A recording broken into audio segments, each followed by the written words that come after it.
Conspicuous.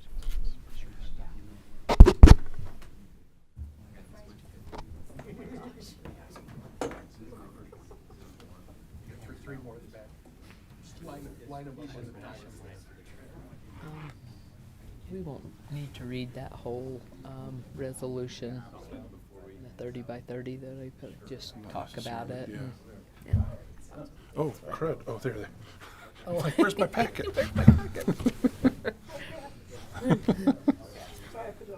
No, it's okay. It's easy to trip me up.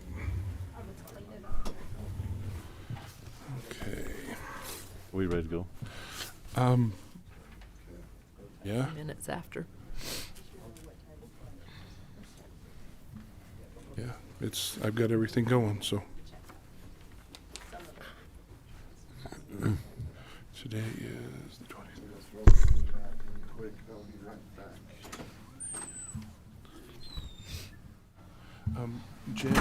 Jen isn't feeling well today, so she'll call in. Oh. Okay. Okay. And on those two closed sessions, we'll have to come in and go out and come in and go out. Just 'cause Oh, do they're- we? Yeah, they're separate deals. Separate deals. And if you take action, you have to take it in the public meeting. So, but we probably ought to do Jen first and then do the two closed sessions. You can do, yeah, that's probably best. Mhm. You got your. I imagine he does.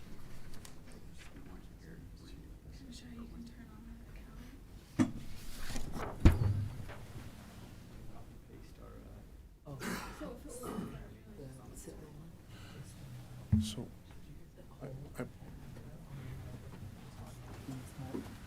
I've started the stream, so.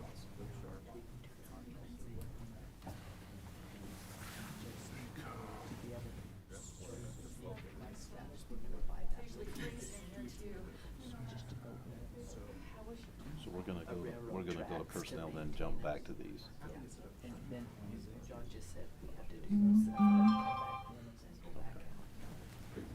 those.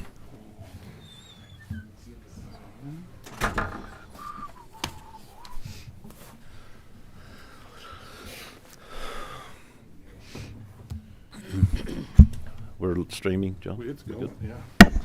All right, I think we're ready to go. We would like to welcome everybody to our Iron County Commission meeting on this very cold winter day. It was what, 10 degrees? What's it in Parowan? It was 10 in Cedar. It's cold. But we're holding this meeting on Monday, the 23rd day of January 2023.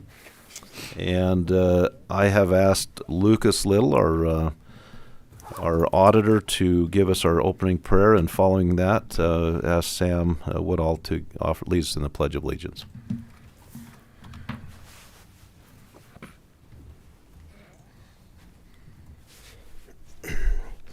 Our Father in heaven, Father, we come before Thee on this winter morning, and we give thanks for the blessings that we have, for the opportunity that we have to be gathered together as members of this community. We're so grateful for all the moisture that we've been receiving and for all of the blessings that we have, and we ask a blessing upon all of the members of this community, and that we may be able to lead and help them and serve them. And we say these things in the name of Jesus Christ. Amen. Amen.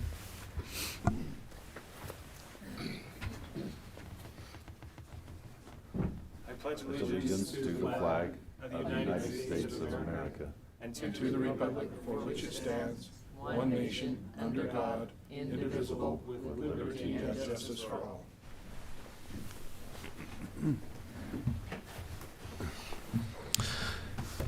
Thank you, Luke and Sam.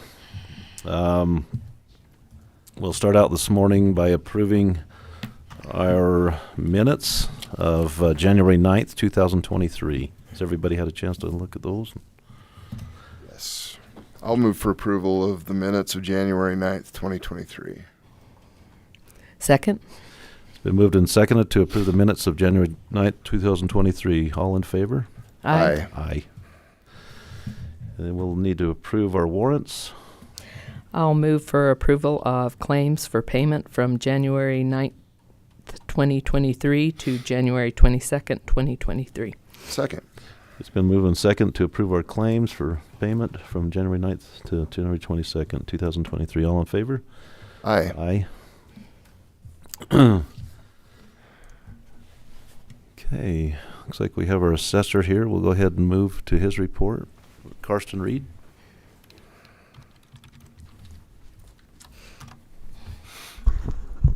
Good morning. Good morning. I think most of us were up at that UAC conference, and the governor commented on just this shift, this tax shift from, commercial, industrial, manufacturing property to residential properties. And so I was curious about Iron County and what that looks like here, and I just thought I'd share some of those numbers so you can kind of understand what's also happening locally with regards to that tax shift.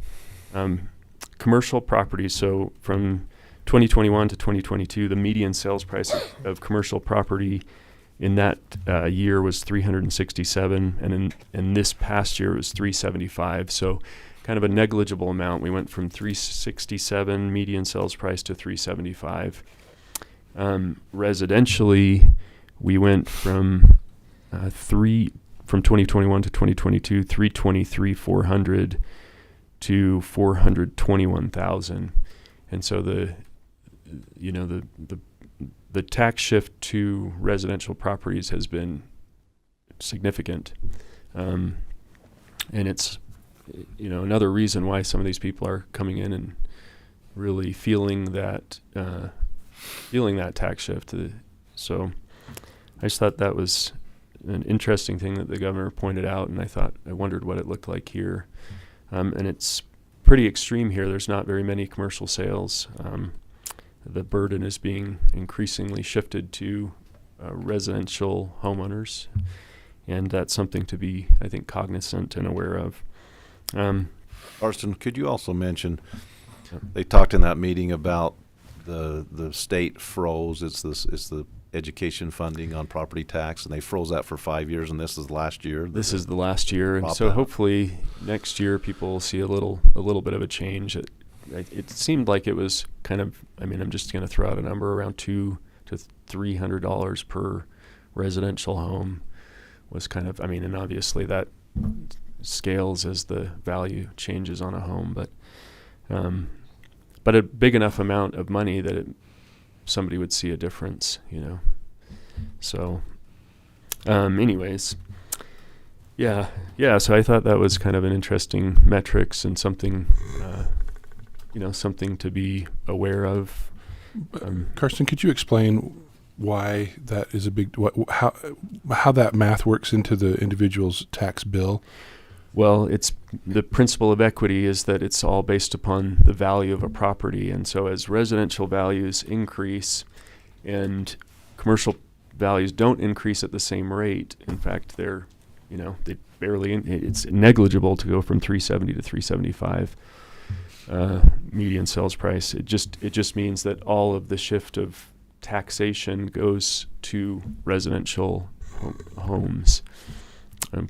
Primary, and that becomes really challenging. Oh, sorry, I meant the state school levy and how that has an effect on individual homes. Well, just the assessment is based upon the levy is based upon the assessment, and so as values increase, they're levied at a higher, or they're paying a proportionate amount, and so that is obviously pretty significant burden to the individual rather than the business, commercial, industrial. So with the state school levy being locked and property values increasing, that increased the burden for individuals. Essentially, yeah. But without it being locked, the mill levy rate would have gone down, correct? Right. That's correct, yeah. I just wanted to clarify that. Thank you, John. I've had several calls about that, and it's a confusing thing for people because, I've had my fair share of those calls, yeah. So if we. Yeah. Anyways, the other interesting thing I think to note is just our parcel count. So the state tax commission was down here commenting, and I think it's true of probably all of our offices. He was just saying that, yeah, this has got to be the most efficient county in the state with regards to the number of personnel to the number of parcels.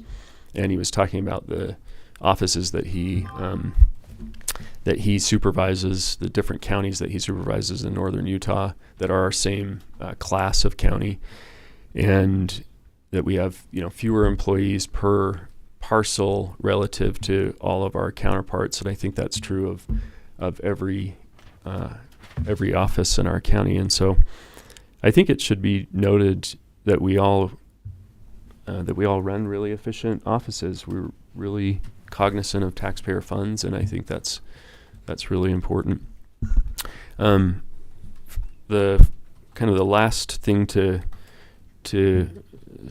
sort of highlight is that we get kind of there was a big push for our year-end, kind of all our year-end work, and we got that done, and we're just starting our year on a good footing. So, any questions?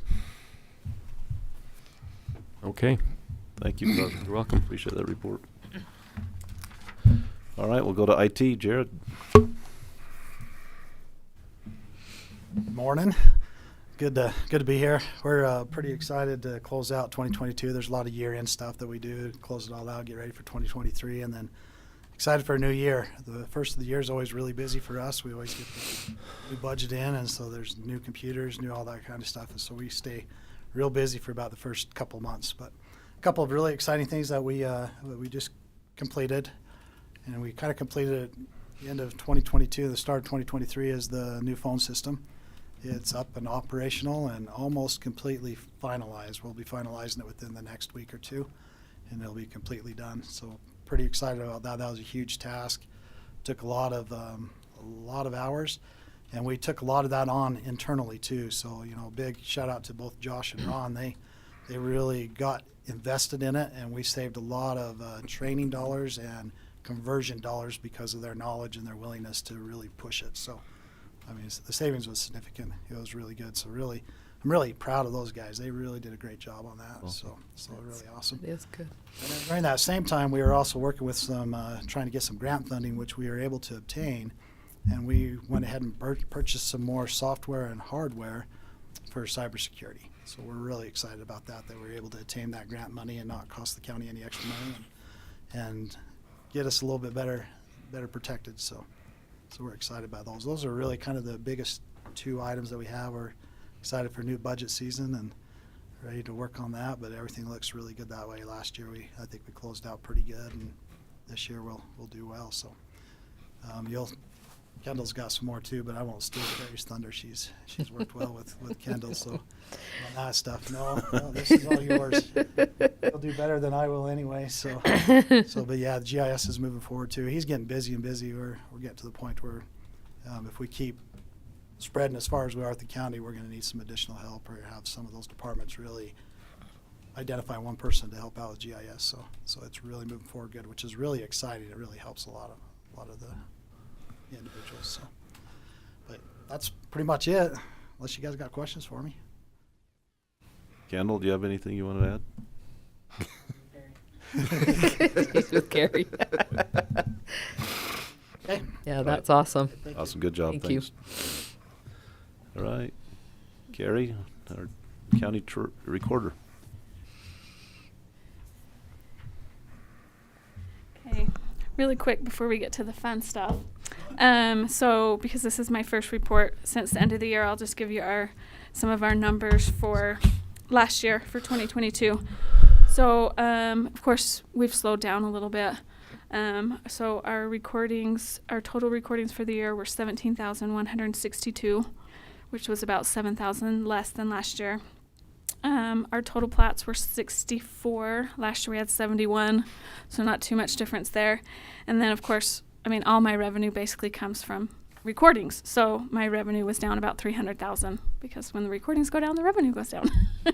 That's the only way I bring any money in. So, but overall, we were still busy, but it's definitely slowing down.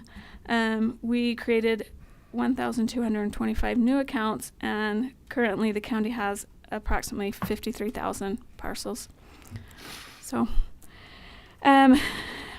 everything's good. Okay, so now, August of 2019, I looked the other day to see how long we'd been doing this, is when I initially put out the RFP to do, to transfer all of our parcels onto the GIS. So it's been 2.5 years, and it's been, at times, I've wondered if we were going to pull it off. But it really has been great, and I'm so excited to see where we're at here. The biggest reasons for making this shift were, one, just efficiency. So currently, my mapping department makes the change on a paper map and also in the computer. With this new system, it'll get made one time, so it's going to cut our work in half, which is huge. And then, of course, access to the public. The public has never before been able to just get on their phone and pull up the maps, and they'll be able to do that. And this map will be current, live. So that's going to be really huge for people, because even when I would email them a map, a lot of times that map was up to a year old that they would get. So I literally used your app at church yesterday. yeah, it's going to be really Awesome. great. And then, of course, the help for the other offices, because the taxing process starts in my office. So as I'm creating these accounts, then that information goes to the assessor. When they're out in the field, they've got current information. They can pull it up on their phone. The building department uses it a lot. So it's going to help the county as a whole to have it this way. And I'm excited. The last thing I need to say is, maybe this was my idea, kind of, but I have not done the work. It's been my staff, and they've been amazing. And then, of course, Kendall and Jared. There's no way I could have pulled this off without people that are much smarter than me. And they are much smarter than me. They haven't just done their job. They've gone way above and beyond with that. They've given me hours and hours and hours of their time when they have a lot of other things to do. And really never even complained, at least not to my face. Okay, so I'm going to show you what we got. So it's on the website, ironcounty.net, and then under my recorder page, it'll say plat map. So that's where we're at here. This is just the little thing that annoys people because they have to click it, but it's actually very important. This is telling us that this map's for taxing purposes. This is not to replace a survey or title work. Do not mark your corners with this map. Do not fight with your neighbor about your fence line with this map. Like, this is just for taxing purposes. So it is important, even though people sometimes are like, why do we have to read that every time? Okay, so once you agree to that, then you can use the map. Up here is where you search for parcels. So you can search by account number, parcel number, subdivision if it's a newer subdivision, or PLSS, which is section, township, and range. So newer subdivisions that my staff has drawn are in by subdivision name. The older subdivisions are not, but they will be working on that. Eventually they'll Eventually they will all be there. be there. But right now it's just going to be newer subdivisions. So we're going to search for Kendall's favorite subdivision, Saddleback. We had a problem getting this one to work, but we finally did. Start typing it in. It will pull it up. You can click on it, and then it zooms right to it. Well, that's kind of a long ways away, but we can hopefully zoom in. Whoop. So here's the subdivision. So what we did is we took off most of the information on this initial map, because if it has too much, it's slow to load. So this way you can maneuver the map without the information, but then we have these layers that you will then be able to turn on once you get to where you want to be. So this is a newer subdivision, so it will have the subdivision boundary. I have to scroll out, sorry.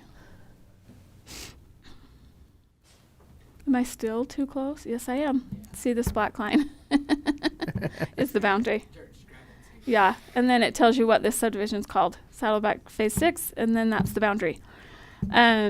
This subdivision doesn't have blocks, but it has lots. So if you click on the lots, then it tells you the lot numbers.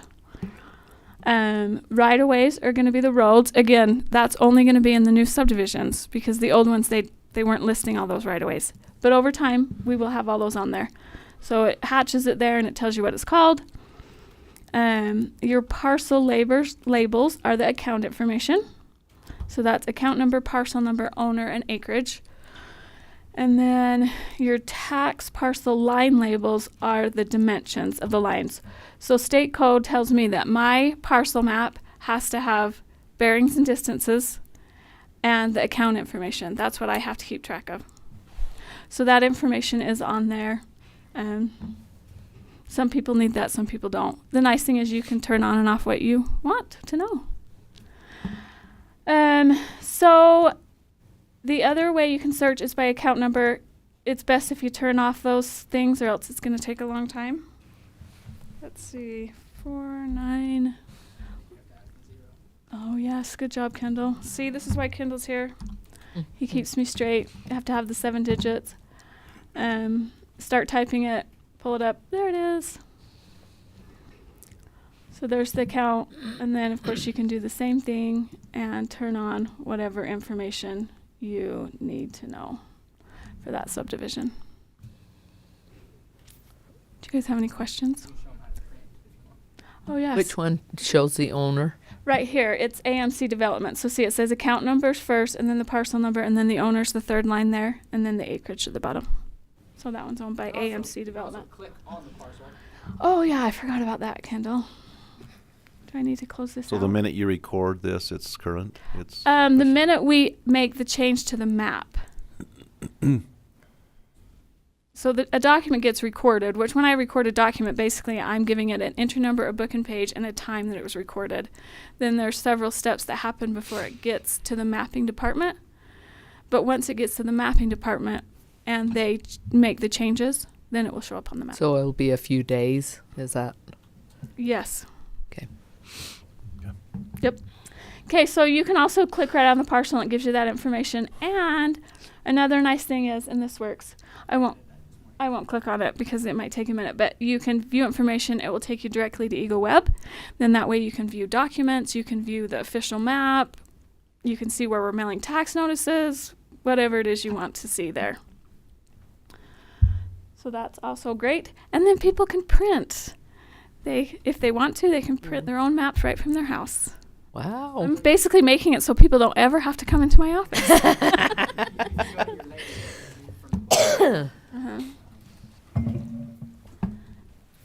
Layers. Although you love them to come in your office. And I don't mind if they do, but I don't know. Love them too. So these bottom ones are just making it pretty, right? So the paper texture and the gradient parcels. So if you turn those on. Turn them on. Kendall, come up here. Yeah. So if you start at the bottom and turn on these bottom, and then you're gonna want your lines, and now you can hit print. And what this is gonna do is it's gonna hit my print service on our server, and I've made a template that's specifically for Iron County. And if you hit print, it's going to look at the section, township, and range. It's going to look at the subdivision layer, and it's going to automatically put it on the top of the map and create a nice, pretty official Iron County plat map. So is the scaling going to be? Yep, same. So you can go into advanced and change those, but whatever you see on. But if you wanted like 100 feet to an inch or 400 you feet. can change it. Yep. Sometimes this is fast, and sometimes this is slow. With my hotspot on my phone, it's being a little slow. But then once you launch it, this is what I'm talking about. So it looked at the section, township, and range. We didn't have the subdivision layer turned on. Found it, but this is it in the subdivision? That's strong. But I didn't have that layer turned on. Yeah. So we can go do that. But, That's okay. but yeah, that's the printing. So yeah. Wow, good job. It's exciting. I get really excited. Makes me feel a little nerdy like John, which I am not a nerd, by the way. But it is really exciting. And again, 100% not me. The people in my office and in the county are making me look good, but it hasn't been me. So thank you, you guys. You're amazing. I'm just going to say one thing. I don't know if she's given enough credit. So to specifically Adele and Aaron. So those two, they were learning a brand new software system and everything else. And So Kendall and I were just amazed at how quick they picked up on it. I don't know how many hours they were You've spending been away from meeting work. every week, haven't you? Yeah, Haven't they been meeting with Kendall's Kendall been training every really week? well, but they picked up on it so well, and they're just so willing just to do it. And they just, I mean, they grabbed it and ran with it so fast. It was just amazing. So she's got a couple really good employees That's right there. awesome. Her whole office is good. And, Yeah. but yeah, I was really amazed to see how fast those two picked up on everything. So. Yeah, so we actually have a joke in the office. Adele, August from the auditor came in one day, and Adele said, August, it would be like your boss coming to you and saying, in order to do your job, you have to learn Chinese. She's like, that is basically what Carrie did. Pretty much. What? So- Say their first and last names. Adele Lloyd and Aaron Johnson. Okay. Yep, they're Thank my you to mappers, them. and they are incredible. That's awesome. Okay, do you guys have any questions? Good work. Yeah. I actually, sorry, one last thing. Okay. Not about the map, though, about legislation. And Paul's reached out to me. So there is a Representative Tusher from up north that has filed a bill. There's no language on it yet, so we don't know exactly, but basically his idea is he wants to remove the recorders from the county, put them under a state agency, and make it more like a regional office, kind of like they do the DMV. When Carson was talking about the efficiency and the way our county runs, honestly, the reason that works is because we all work together. It just would not make sense We know to how have. much better it is to have Yeah. the county instead of anytime they put anything under the state, it makes it. Right. The perfect example is the state assessed numbers. What a disaster. If Carrie Christensen was in here, she could tell you, me and her have put in a lot of hours trying to fix that. But it's just, it doesn't work. What was that bill number? They haven't numbered it yet, and he doesn't have language Still yet. not?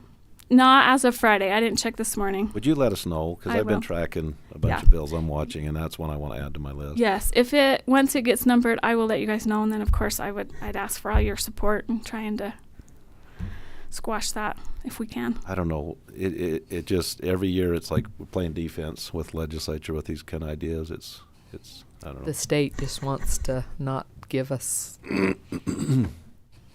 Yeah. Well, and we really just need to The work county. together. It doesn't make sense to have us not. It wouldn't benefit the county. It wouldn't benefit the taxpayers. So, you're closest to the people. That's the important part. right. So, anyway, now that is it. Okay. Awesome. Thank you. Thank you. Thank you. All right. We'll go to Nicole, our treasurer.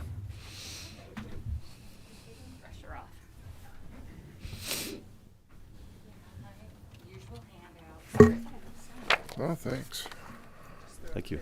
It's fine.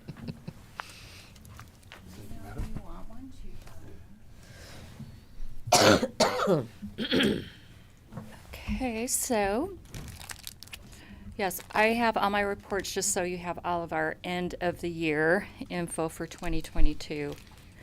So our product sales shows that throughout the year we collected $68,607,567.05. For my three little people in our office, I think that's pretty dang good. And of course, I talk about tax money all the time because that is our main purpose. But besides dealing with tax money, we're also reconciling and doing everything with the county money also. So there's probably twice this amount of money that we're dealing and reconciling in our office. So we deal with a lot of county money throughout the year and reconcile to the penny every single month our bank reconciliations. And so Melanie does all the county money, and then I do all the tax money so that we never commingle, which is a big no-no. But we deal with a lot of money, and it is balanced and taken care of to the exact penny. We are OCD about that. If we're a penny off, we will search for it. We do not just adjust it off. We find every single cent and feel really responsible to know where every penny is and what's happening with our money. So people are super OCD, and I love it. The next one is our tax distribution. So this is just the money that comes to the county, not to any of the other entities. So $13,332,650.24 is what came just to the county, the general library health, our ANC funds, municipal, and then the things that are attached, the landfill, state penalty, weed, sunset, subdivision. So that's everything that goes just to Iron County. And then our pooled cash report, we're super good on our money right now. We're at $64,316,959. So our cash is in super good shape. The great thing about that is our interest rate in our PTAF. Last time I reported it was at 2.47. Last month it was up to 3.85. So it's super amazing. In our one account, the 327, the interest was over $100,000 just in that one account. So we're doing super good that way. Morton, of course, we've invested with them, and they actually report to us tomorrow, but their long-term rates are looking good, like for up to several years. They're over 3% on all of their long-term, so everything is doing super, super good with that. Our new tax notice with the pie chart, we had really good positive feedback on that. And then, of course, we put the most important information on the front, how they can pay. And so we had a lot of people that really said that they like that. They like the new look. So hopefully you didn't have bad feedback. Most were really good about that. Our new bill tracks, we have a lot of people signing up to get their notices emailed, which is great. We did have a couple glitches, but we're working, and they're really good to make the changes real quick for us. And so they're really open to whatever we need to make it better. We did run our initial numbers for our May tax sale. We get started on that just as soon as we wrap up our year end. And we are starting at 114 properties, which is the lowest in my 22 years of being here. Nicole Bess has really been getting on all the returns that come back. She goes, we subscribe to this Been Verified, that we can go search for people. We're going out, we're searching. We even get Carrie's returns on her disclosures when she's getting those, and try to work through and see if they have any other properties, if we can try to track them down. So we try really hard, and I think that's really starting to show. A lot easier to track people down initially instead of 5 years later when we're trying to track them down. So I think that's really been a good change and really helpful. Because, of course, we do not want to sell people's property. Contrary to what some people think, we do not, and we go to the end of the earth looking for these people to try to track them down. So we do our very best. Our outstanding taxes are up a little bit. So we're at $8,779,000 right now. Last year we were at $7,045,000. So I think in your little paper I gave you our top 10 that are on the naughty list. So just in the top 10 taxpayers, that's $8,656,000 of our $8,779,000. So our top 10 are the ones that are really hurting us, and we all know who number one is. So we ended our year under budget. So we try to be super mindful of our money, and every purchase I make, I try to think, would I be comfortable and fine with the public coming in seeing how we spend their money? And we absolutely are. We try to be very conservative. And when I go to UAC, I bring pens and notepads back so we don't have to order those things and spend county money on that. And we try to be really mindful of our public's funds. And so we do our best. But I just want to thank Melanie and Nicole. They work really hard, and just as Karsten said, we do a lot of work for 3 people, and I just appreciate them and their willingness to really go above and beyond. So, any questions? So the interest rate on our, is it the PTIF you Mhm. mentioned was 3.8? 3.85. So a lot of We're banks, expecting it to go up. and that's, yeah, because there's a lot of banks offering like 4.25% for, 1-year CDs and stuff. Do they anticipate that going up a little bit more? Or? Oh, yeah. And what's the difference between expecting that and a CD at a bank, the two accounts? Well, CDs, of course, you have to put in for a long term. And so that's, Morton is doing a little bit of that. We ladder invest with them, so they have some more short term. So in case we were to need, that we have some cash that is available, but they go out 2 years, 3 years, 5 years.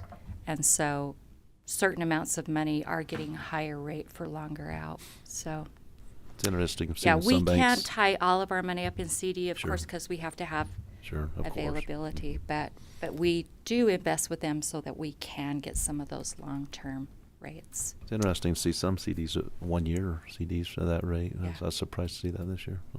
It is kind of a crazy market, so I'm really interested to hear from Morton tomorrow because they really take a look at all of the state numbers. They keep track of, jobs and how each county is doing, and so it's really an interesting report. I was hoping it would be before my report to you, but Nicole, how much do we have with Moreton out of? 20 million with them. So, and we keep just reinvesting with them. We're leaving it out there. We haven't needed to pull any of that money back yet. So Is that's- part of that the jail money? Yes. Yeah. Yep. And we have that out there. And of course, I keep in touch with Dan. Now I'll keep in touch with Luke. Should we need to pull any of that when we start purchasing property or any of that. So we keep in close. How liquid is the Moreton asset? Are the Moreton assets like? They always keep a certain amount of money. Like right now, I think we're only keeping $5 million. That's pretty accessible. The rest, of course, because our landfill that we just hold out there is quite substantial, and that we can just let set out for long term. It's not likely to be needed in the. Right. Because we hold that out there for if the landfill, we have to close it. We have to redo. But is it? Are you committed to keeping any money in there for a long period of time with them? If you needed the money, could you make arrangements to start getting it out? Yes. Unlike yes, super easy. Yeah. And every time they come, they ask me, "What are your needs? Are you good to keep?" They'll tell me, "Okay, in 3 months we have this amount of dollars that we'll need to reinvest. Do you want it? Do you want us to reinvest?" They're very good to give us good reporting, good communication. They let me know when it's coming available. Do we need it? Do we want to reinvest it? So they're awesome. They're amazing. Good. They all used to be executives at Zions Bank, and they felt like they knew a better way to invest, and so they have done super well. I checked with all of the state treasurers before we invested, and most really love the way they report and the way they work with the county. So they've been awesome, really great. So, any other? Great job. Okay. Thank you, Nicole. Thanks, bet. Nicole. Appreciate it. All right. Looks like we're to commission reports. Commissioner Blake, do you want to go first? We met with the Inland Port folks this week, but I'm going to skip that because they're all here and I'll talk about that. We had our restaurant tax board meeting to hear proposals for the 2023 grants. We were able to grant, I think our budget this year was right around $1 million into community projects that will bring heads to beds. Well, no, not heads to beds is hotel. Mouths to tables is restaurant. Heads to beds is coming up after the first of the year, after probably February. So, but there's some really great ideas. We always invest heavily in the Utah Summer Games, the Utah Shakespeare Festival, Parowan Well, and this is all preliminary. This all has to come to the commission in the end. But there are some really great proposals that are well deserving of those funds. Diamond Z. Yeah, they applied. some, Diamond yeah. Z, Cedar City, Parowan City. That brings a lot of folks to. Yeah, and Iron they've County. got some exciting things that they're working on that'll expand their businesses. So,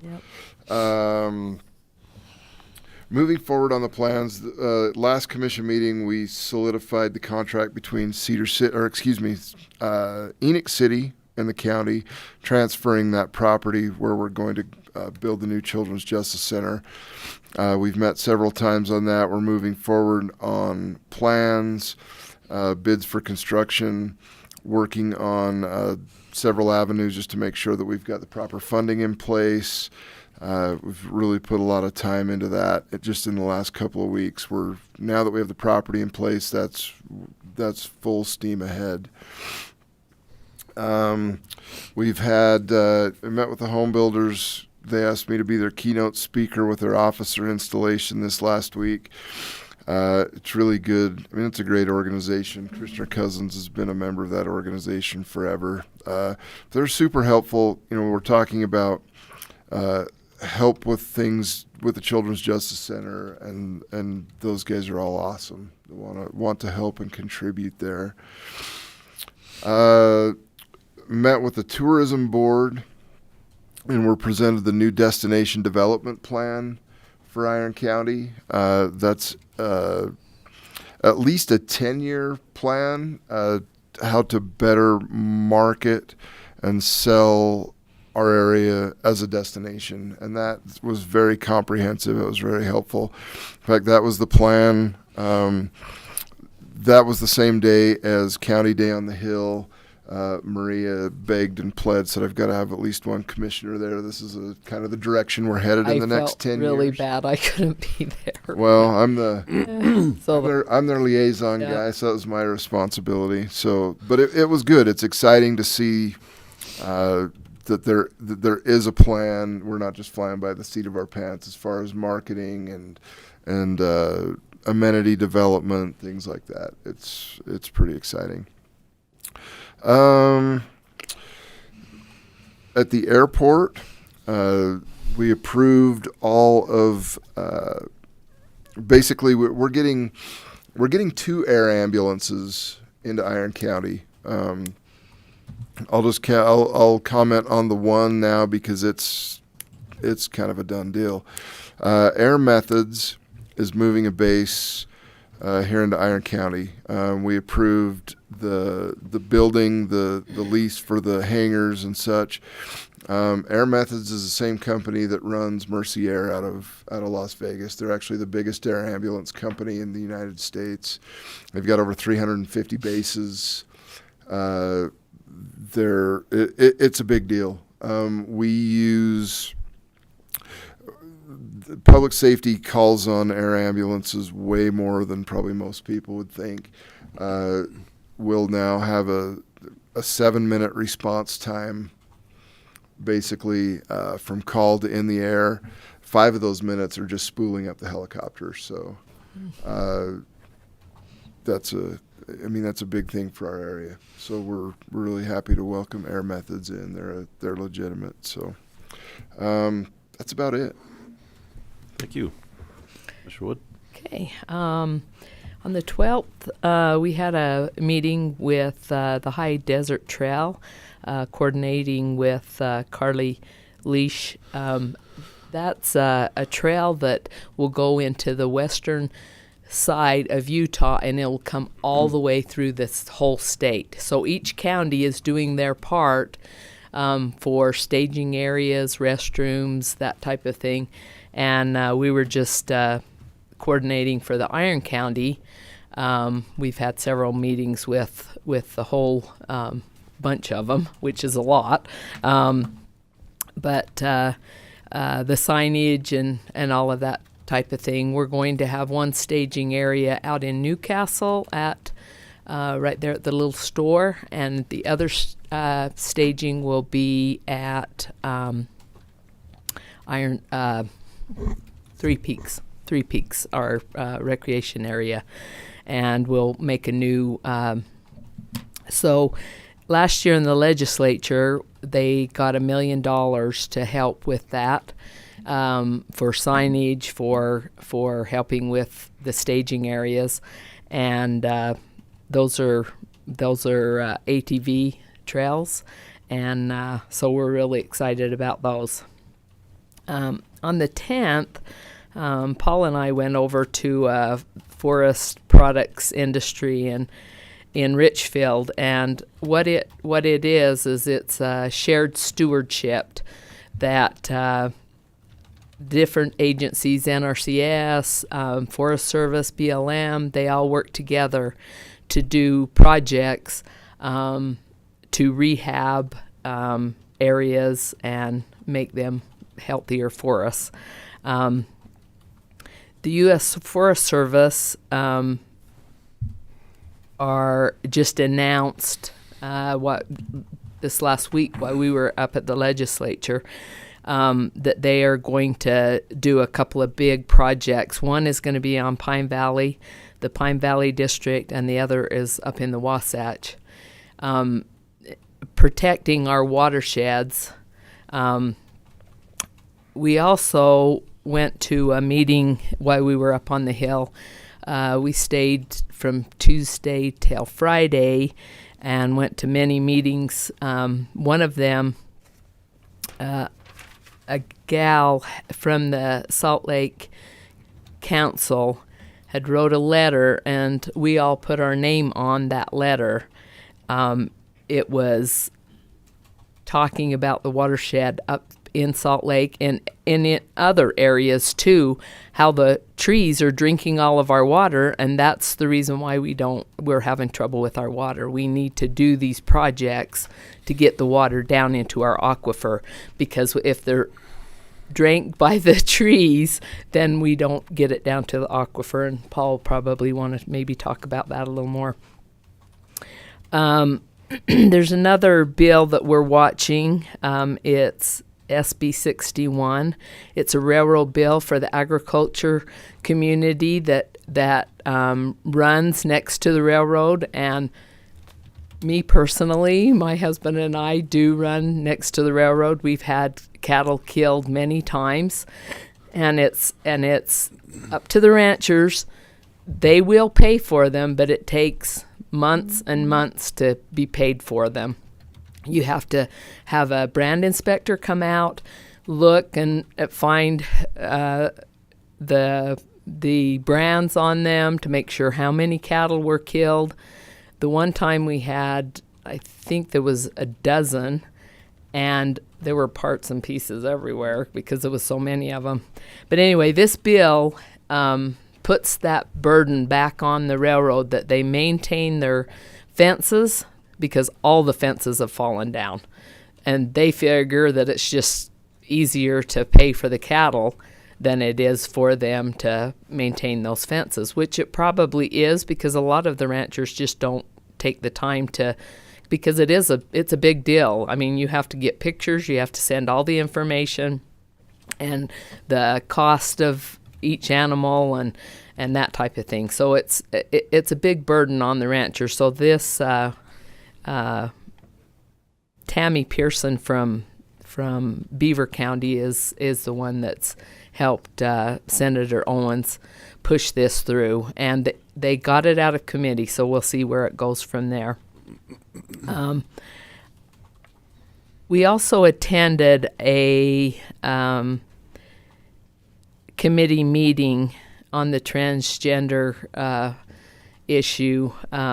Mike Kennedy was the sponsor of this bill, and the number will come out today. I talked to Stacia Ship about that, and it'll come back out this afternoon.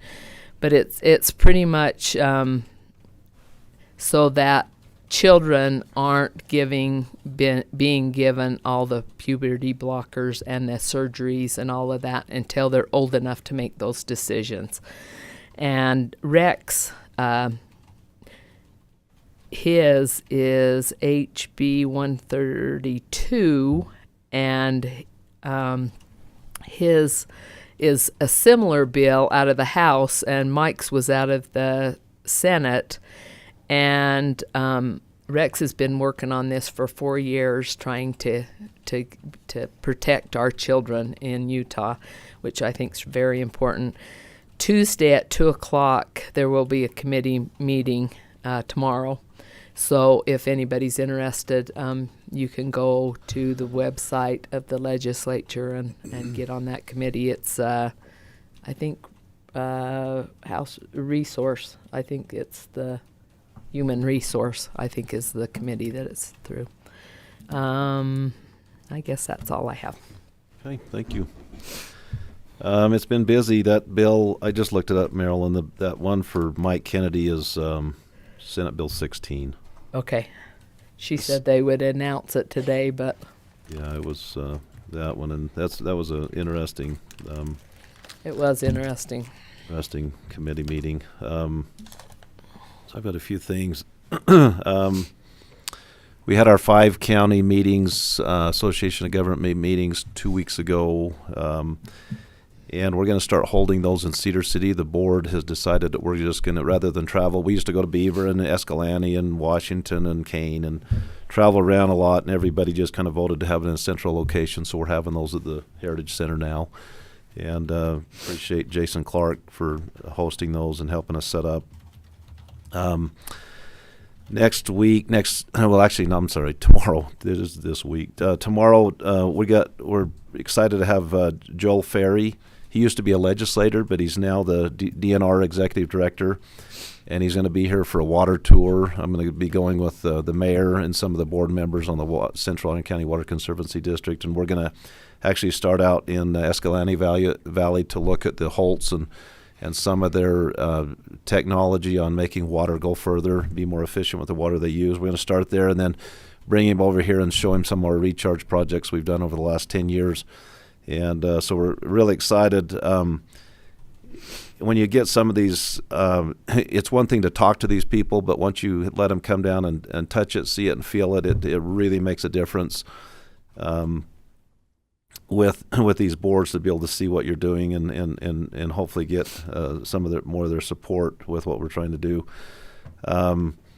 Marilyn mentioned the Forest Service meeting in Richfield. We had a jail meeting in Richfield to learn about jail legislation.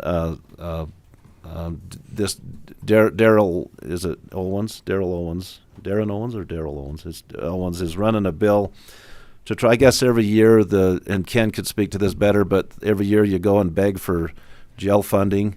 And it was really, I learned more in that meeting than I ever have. It was really informative. I really enjoyed it. You know, it's interesting. They said in 2013 there was 400,000 incarcerated. In 2019, 333, 2020, 261, and 2021, 171. So it's gone down a lot. But they said with JRI and some of these different issues and with the backlog of cases with COVID, they expect those numbers to go back up quite a bit. And I just made a lot of notes in that meeting. There was a Ken, you can correct me, and Mike, you can correct me if I'm wrong, but I think they said we get 6103 per day for an inmate from the state, and they're trying to move that up to 6773. And then the middle rate is 72.57, and then the 81.38 for if you have a programming, like Kane County does some programming, and Beaver I think has some programming issues where they can pay you a little more for that when you offer some different trainings in your jails. But it was really, really interesting, and they're trying to run a bill to where they don't have to beg every year. They just kind of have a line item in their budget. And it was really a good meeting. Went out last commission meeting. Right after the commission meeting, we went out and they did a final walkthrough on the Newcastle Fire Station. It's complete now. Precision Development was their general contractor on that project, and they did a beautiful job. It's really a nice facility for that area, and that's going to be a nice addition. Just a little more on what Marilyn mentioned at the legislature, that Yellow Cake Caucus, they have that every Thursday morning. Representative Lyman from San Juan County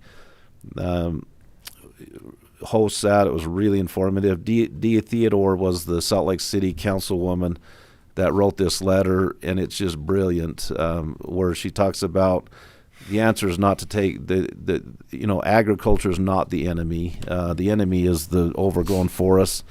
There was a number that was brought up in that meeting that we should have 10 to 12 trees per acre, and then we've got over 200 per acre, and it's just sucking all of our water. None of that water. And then if we can thin these forests and get down to where we get rid of the conifers and go to more of an aspen base, the conifers drink all the time. And the other thing is the wildfire. Right. Because they don't have, then there's the deadfall and all the fuels.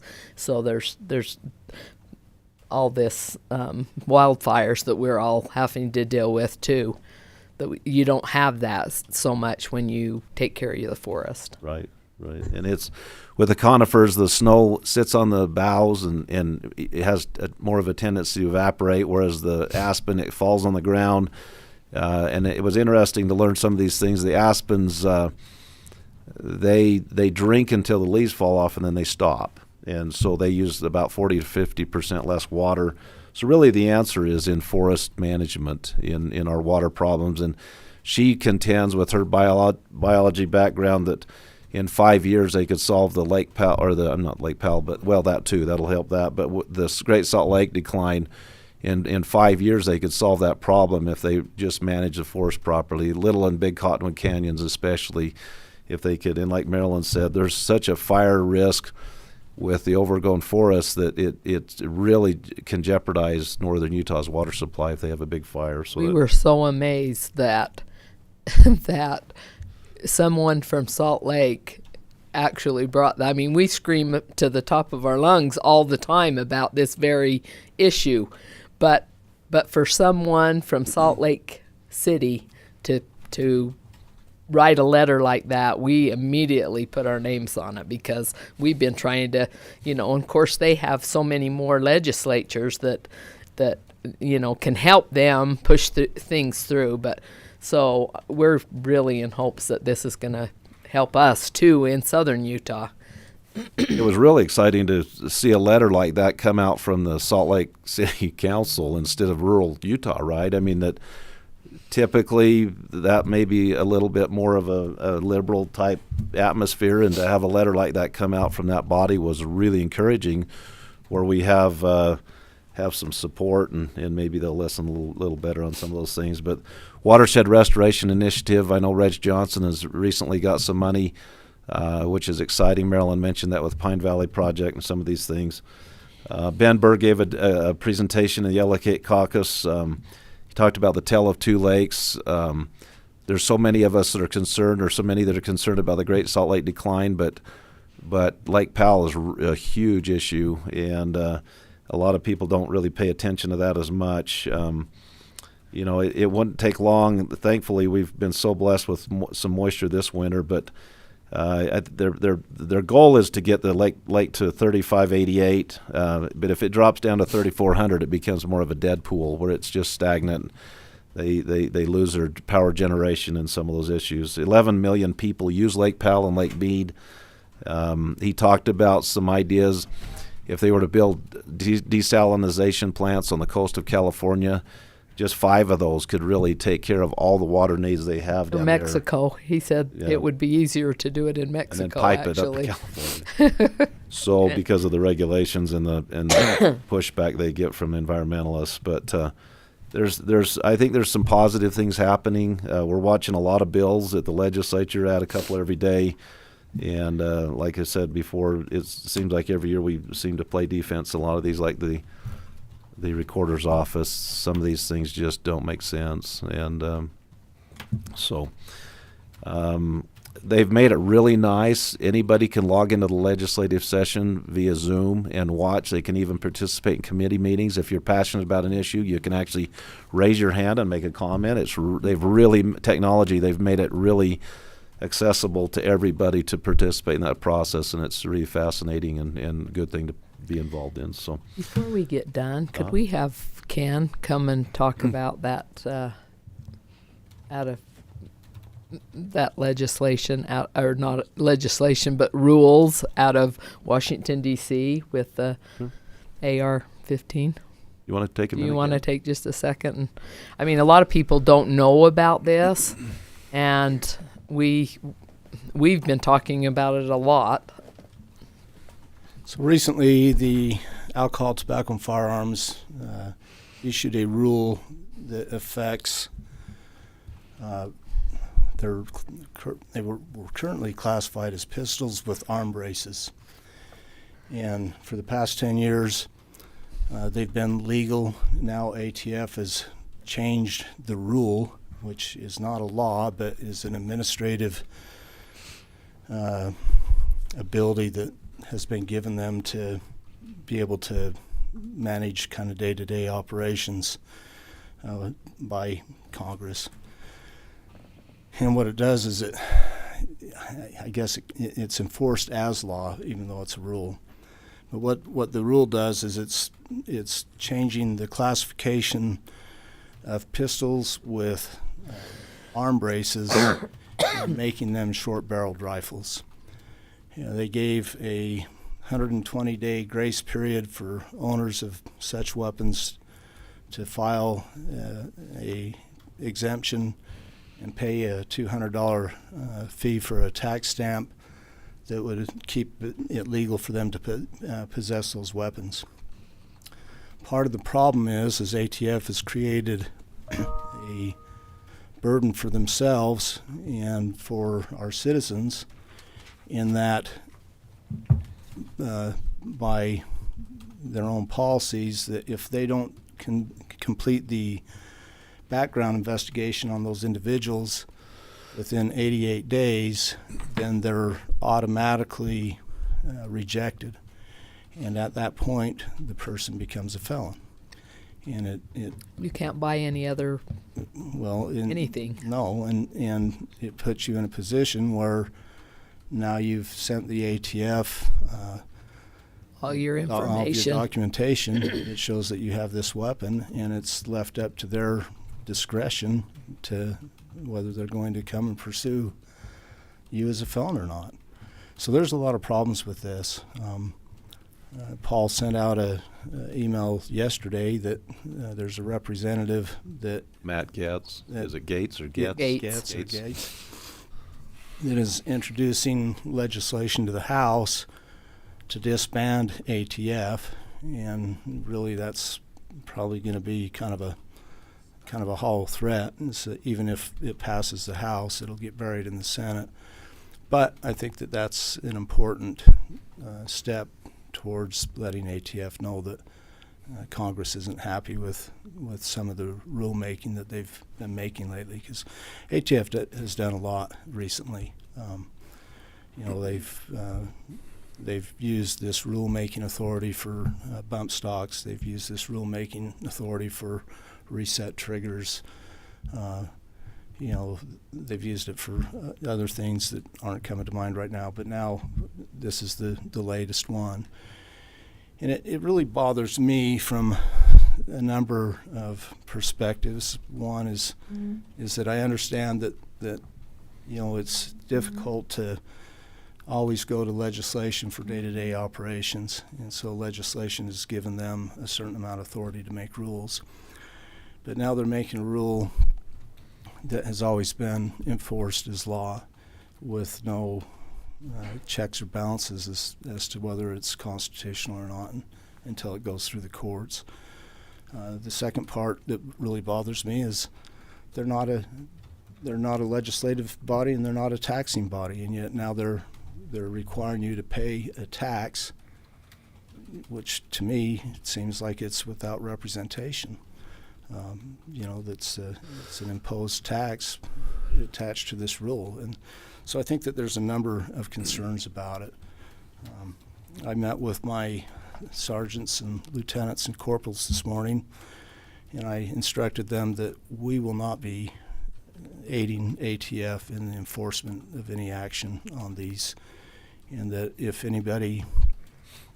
ATF comes into the county, then we'll do whatever we can to intercede and protect our citizens. This really bothers me. My brother is the first vice president of the International Association of Chiefs of Police. And when Mr. Dedelbach came to them asking for their endorsement to make him the new director of ATF here a few months ago, they met with him for nearly 2 hours. And in that interview process, they talked about a lot of these concerns that we have. And one of the things that he told them is that he had made his reputation as a U.S. attorney in prosecuting street crimes, and that was where ATF needed to be focusing their efforts, was on enforcing street crimes, that they had no interest in doing things that made good, honest citizens criminals. And so this is really a concern to me. And I think that there needs to be a lot of pressure put on ATF and specifically the director to take a look at this and look at what it is that he's doing. I've talked with our SAC in Utah here, not specifically on this, but on reset triggers and other things of that nature. And he's always expressed that they want to make sure that they exercise their discretion not to make criminals of our citizens.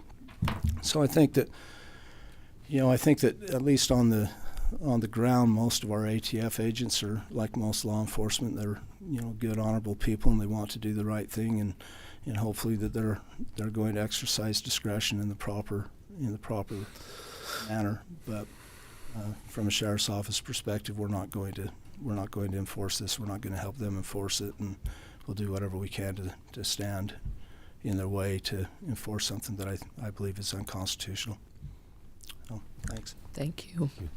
Sure. I sent a text to Senator Lee last night, and with that article and some other stuff we've been talking about, and he sent me back an answer this morning. Just said he's not a fan and very concerned about this. So he's watching. I hope too. there's I hope there's some lawsuits brought against the ATF, because these are just rules and they just can't stand. They're just so unconstitutional in my eyes. So it's very disturbing, like you said, where an unelected body can, with the sign of a pen, turn a lot of people into felons, and a lot of them don't even know it. It's not right. So with that, thank you. We will take a short break and reconvene this meeting at quarter after 10. both need to go sign. They're cussing you. This is mine. Oh, You okay. can go sign right now.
global marketplace or even a domestic marketplace here in the United States.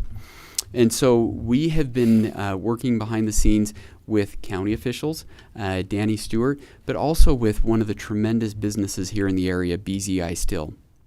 And so what we're looking at, as Danny mentioned, this will be the first rural inland port facility, and really the first inland port facility that we're investing into. And so across the state, even in our current jurisdictional area up along the Wasatch Front, we're still working on some of those dynamics. So this will be kind of the new first inland port facility. And that's because Iron County is ahead of the game again, and they've got a lot of these details already figured out. They've got a great company. The company has a significant amount of land that they own, and they already know what they want to build in terms of rail, logistics, and infrastructure. So at this point, our goal and our hope is that first, we're asking for the Iron County Commission to adopt a resolution, 2023-2, which will be before you today. And I'll go into what this means just a little bit. But it all comes back to that idea of how do we empower regional economies, and what can we do to help everybody and help grow and raise the tide in this entire economic region. So what this resolution will authorize us to do, this is not the end point. This really is the beginning point. And so we will now begin, and we'll work with county officials, BZI Still, and we'll put together what's called the Project Area Plan and Budget. Now, if you've worked with a redevelopment agency and you know a redevelopment agency project area, it's a very, very similar concept. So we're talking about taking a certain area, we're talking about the taxes in a base year become kind of set, and then everything that is above that is then reinvested back into this project. So I want to stress that through this project area process, all the money will be reinvested back here into the local community and into this site. That helps us to optimize this and target this site for really, really cool, amazing regional opportunities. And so that could be anything from big companies that want to relocate here. Obviously, we'll be working with BZI Still, so we want to do things that are complementary. They'll be the owner-operator, so we want to be able to support them and their vision and their goal. But we also want this to be a place where there's higher concentration of jobs, higher paying jobs. We want this to be a place that will help create an economic multiplier effect throughout the county.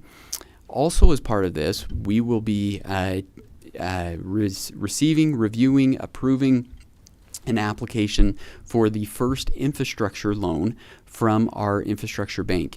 So we're looking at amount. We'll work with BZI Still on that amount, but it'll be multiple millions of dollars that will be then invested into a rail facility. So now we have the synergy between this project area and the ability to reinvest that money back into the area, combined with a really cool logistics operation. And BZI Still obviously will be owner-operator. But now we have, partnering with the Inland Port, the ability to reach a global audience and make sure that we're getting the best and brightest jobs here to Cedar City and to Iron County. And that's really our hope, is that we can create a lot of high-paying jobs, very, very cognizant of the resources that we have. We know that water is not something that, we have an unlimited amount of. We've got to be cognizant of all these different resources. So we want to be aware of very limited resources that are available, but we want to be able to really focus on this area. As other people want to work with us so that we can promote other sites and other opportunities here in the county, we're going to be very excited to help them and to work with them. And again, working at a rate that we feel is sustainable for the county.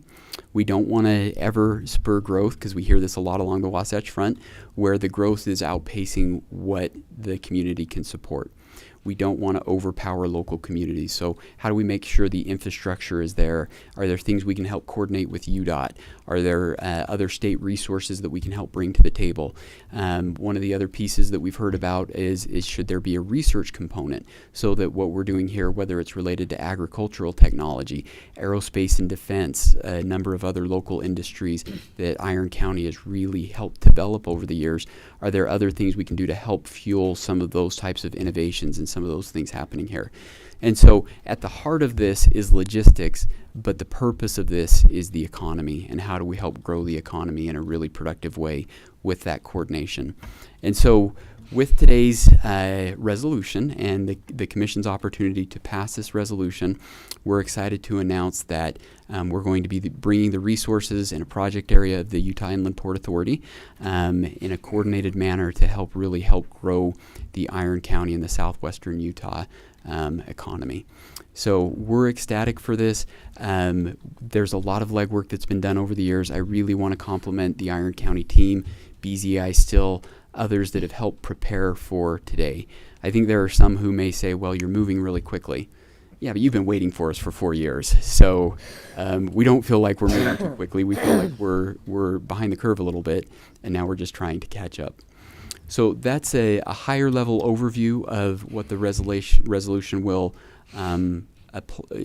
allow for. I will just note that we will then prepare the project area plan and budget.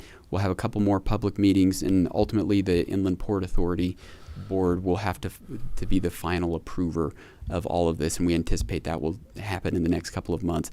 But I'll say we've got a board that is very, very excited to help get this done sooner rather than later. This will be months, a couple of months at most, we hope, for final adoption. So that is my presentation, and happy to take any questions that you may have. We appreciate you being here.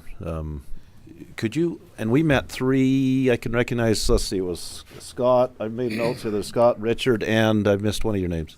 Stephen, last week. And could you introduce your group that's with you? I'd be happy to. We've got a whole cadre of people that are here with us today. We show up in force. So from the Inland Port Authority, we've got Alan Evans, Executive Vice President, Ben Buys, who is our CFO at the Inland Port, Scott Wolford, who is Vice President over Business Development, and then Stephen Smith and Richard Monson, and then Lynn Mayer as well.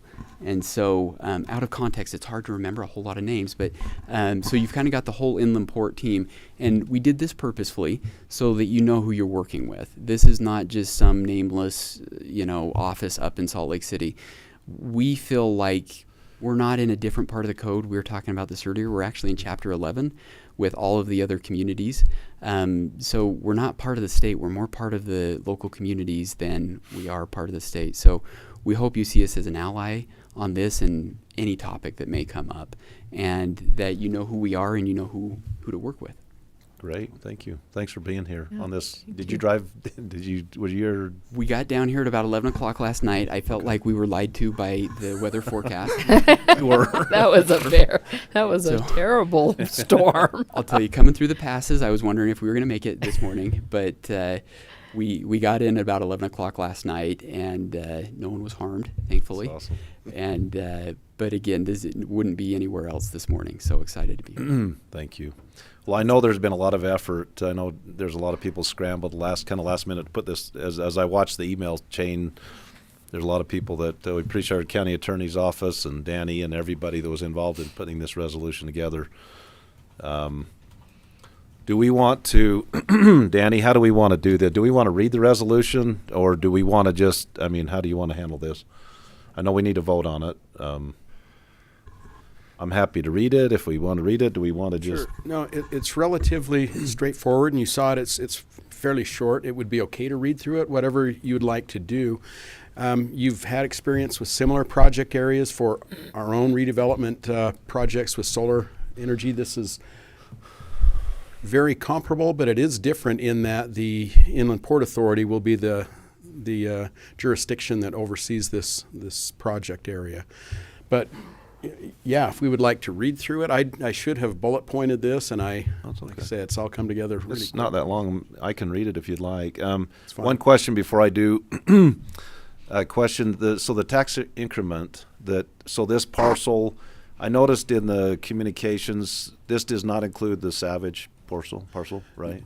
No, they're a little bit behind on theirs. We would look at either creating that as its own separate project area or amending this area to Adding bring it to that this in. one. Since it is contiguous on the map, it would be easy to add that in.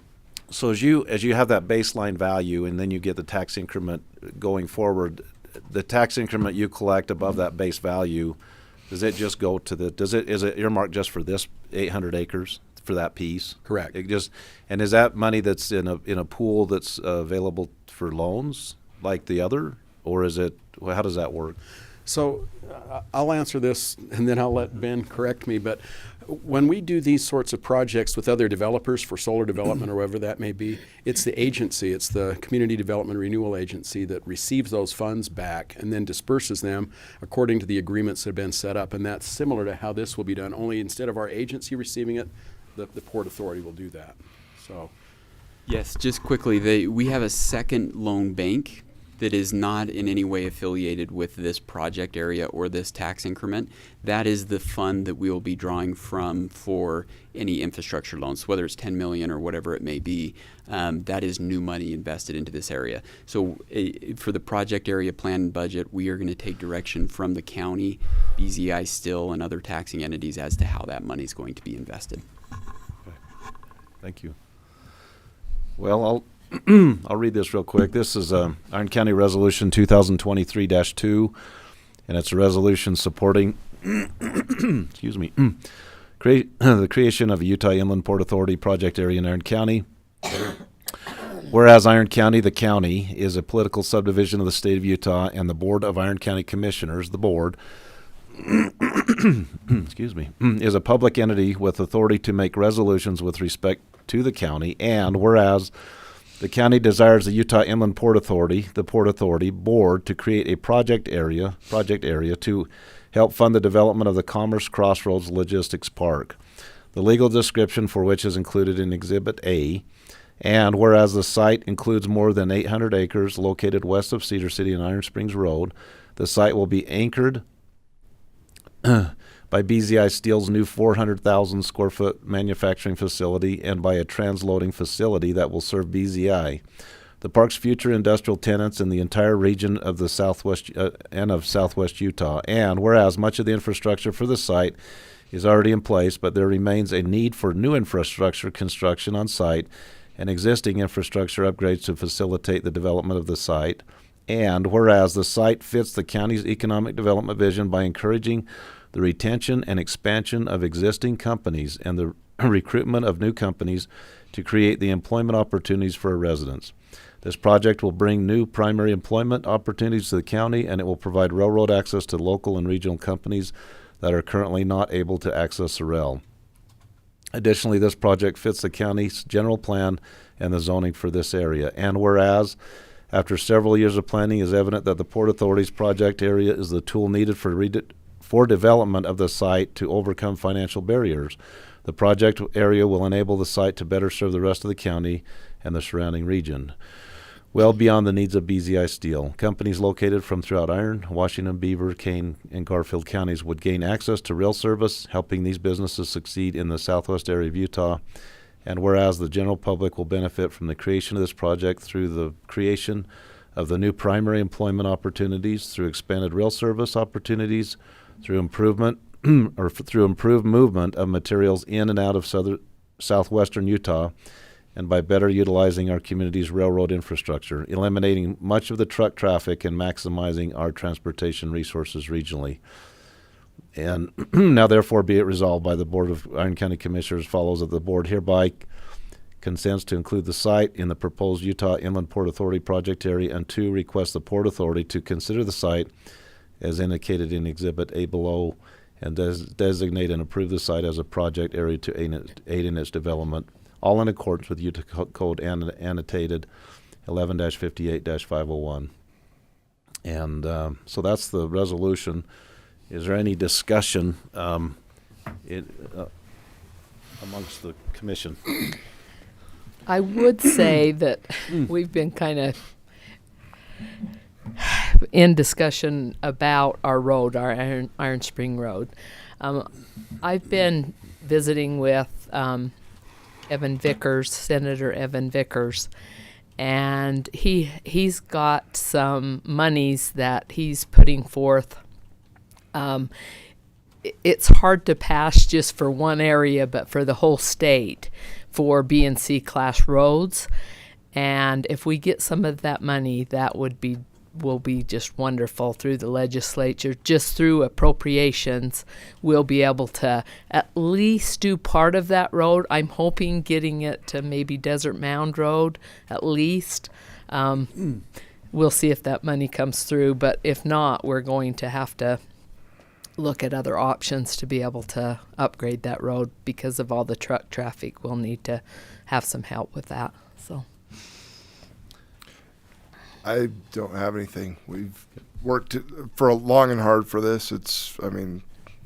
Yay. Pretty exciting. That's the yay. And really thank you to the port. We're really excited about the reorganization. Danny's worked his tail off. It's been fun to be involved in this process and watch all of the collaboration. With Ryan and BZI and Danny and the board and the port and the county, it's really been a pretty inspirational to just watch it all come together, how well people have worked together. It's been really cool. So I'm excited about this. That's great. Yeah, it's been. This is sorely needed, and it's been the demands for this trans loading facility has been here. The demand has been here a long time.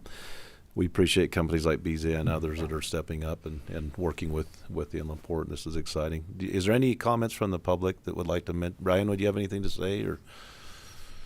You're welcome to come up. I'm just excited. Come up to the mic. Sorry. I've got him trained.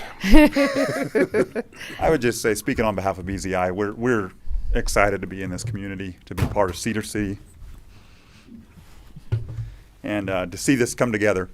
It has been a great partnership with a lot of people working behind the scenes to put this together. And I can't think of a better time than the centennial celebration of Rail into Cedar for this to be happening. So I know that happens in June from what I'm hearing, and it seems like good timing for this to be happening. So thanks to everybody and their participation. Thanks, Ryan. Thank you, Ryan.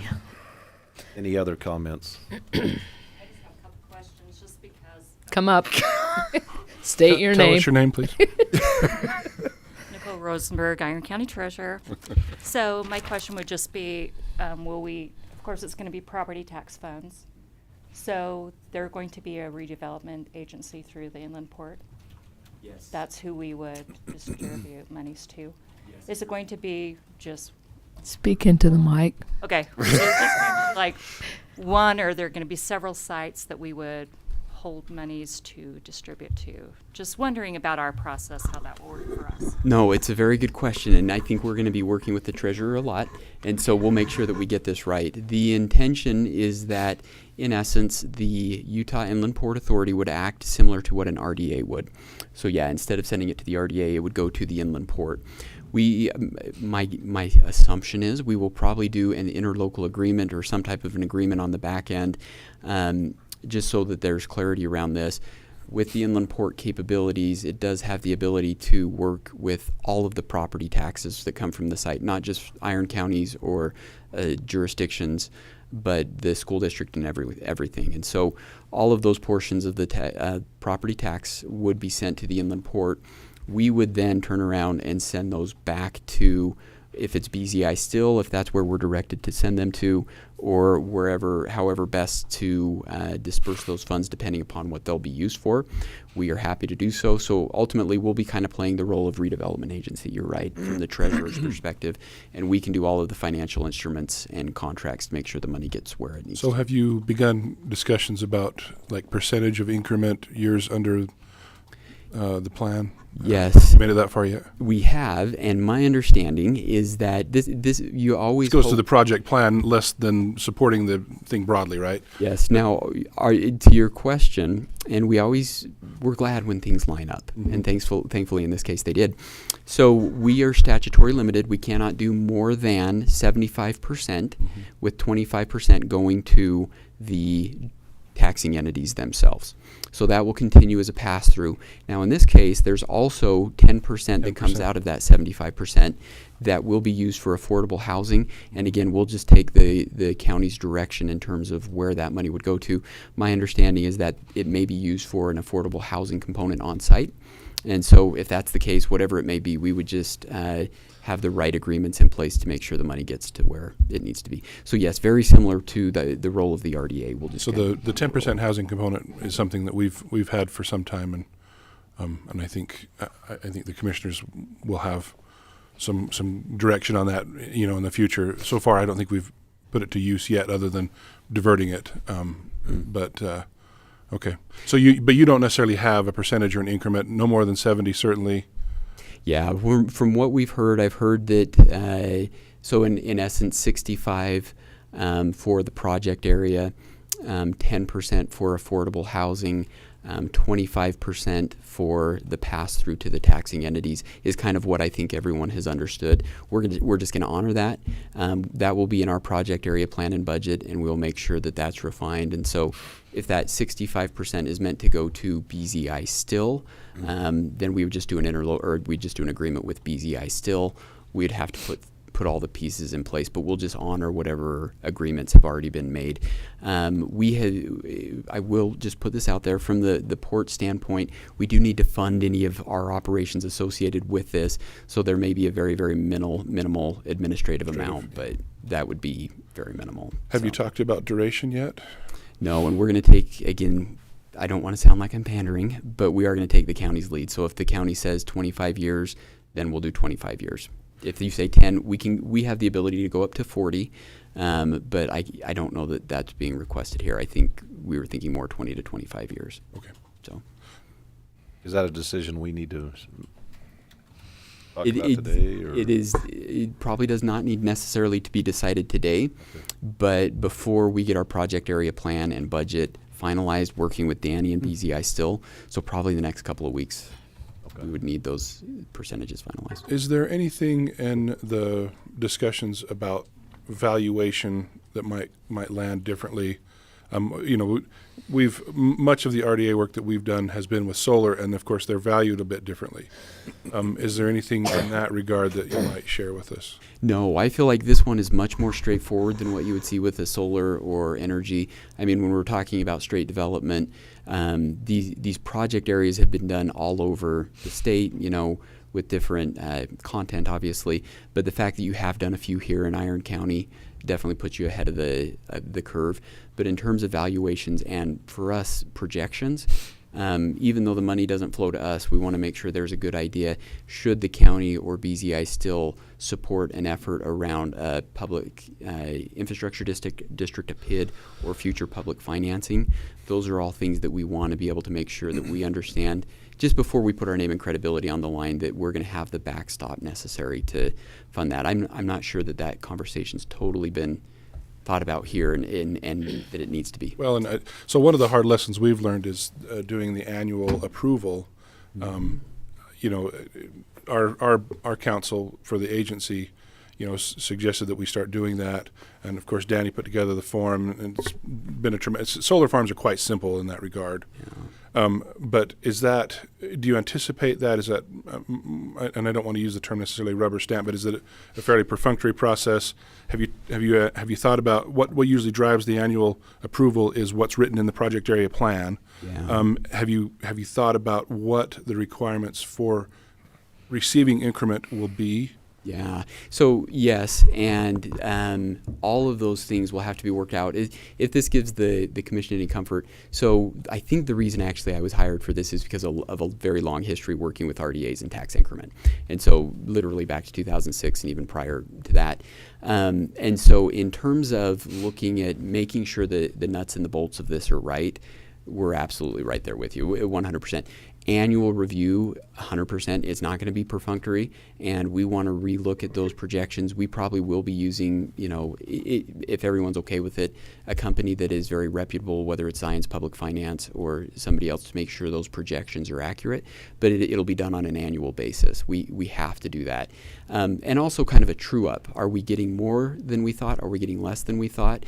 And if the county comes to us at some point and says, look, we feel like the contract is done, the project is done, we'd like our tax money back, then we just close down the project area. And so I think that absolutely there's a willingness to always have that conversation on an annual basis, and quite frankly, as often as the county wants. The other thing that I would say, because it was brought up a little bit earlier, if there is a desire in the future to have future areas brought into a project area, it's a very easy amendment to do. from our standpoint and our processes. I don't want to oversimplify that from the treasurer's standpoint, because it's not. It can be more difficult when it comes to the county processes. But should the county be proactive and say we would like to include future areas and have more of this under this partnership, it would be fairly easy for us to do that. So that actually leads to my next question. So you've got the BZI project, which we're calling the Crossroads Logistics Park, but and it sounds like Savage is on their way, but maybe not as close. Do you anticipate expanding this one or creating another area, or have you made it that far yet? It's a very good question. It will be up to ultimately the commission and to the county in terms of how we like to proceed. The advantages of including in this project area, if it happens after this year, is you may get a lower base value. We'd have to depend. It might depend a little bit. So we'd have to see how financially that could impact the county. Or is it better as just a standalone project area? And in that case, we're fine doing that as well. So I think we just have to look at the pros and cons of each situation. If it's immediately, if you were going to do the Savage one or any other, in the next 6, 8, 9, well, let me just say before the end of 2023, I would say it's probably best just to amend this one. In the same tax cycle? Yeah. Okay. One of the painful lessons we learned was that as people are bringing projects, into creation, there is a plan, and then as it gets closer, the surveyors sharpen their pencils, but often what happens is because you need the resolution and then the ordinance in place, you have an evolving legal description, and that's really difficult for the taxation process. And I would just encourage the Inland Port to really make sure that you get a commitment on and a survey of the size of the project before you start, because when you start messing with the project area, especially, you might intend to have it in the same year, but if you go from one year to the other and they create a tax area and then it flows through the process and all of a sudden we need to change the tax area, that becomes a challenge. And so I'll tell you, it was a painful lesson for us. Yeah, my preference is not legal description. My strong preference, and I think that's really good advice, we'll probably switch this, but is parcel ID.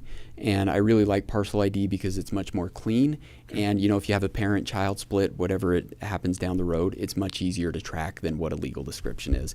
So my preference is probably parcel ID. So if that's whatever the preference of the treasurer is, we'll just work with I would suggest as you get closer, visit with the treasurer and recorder to really refine that down. I think a lot of the grief that we've ran into over the years has been kind of those evolving legal descriptions.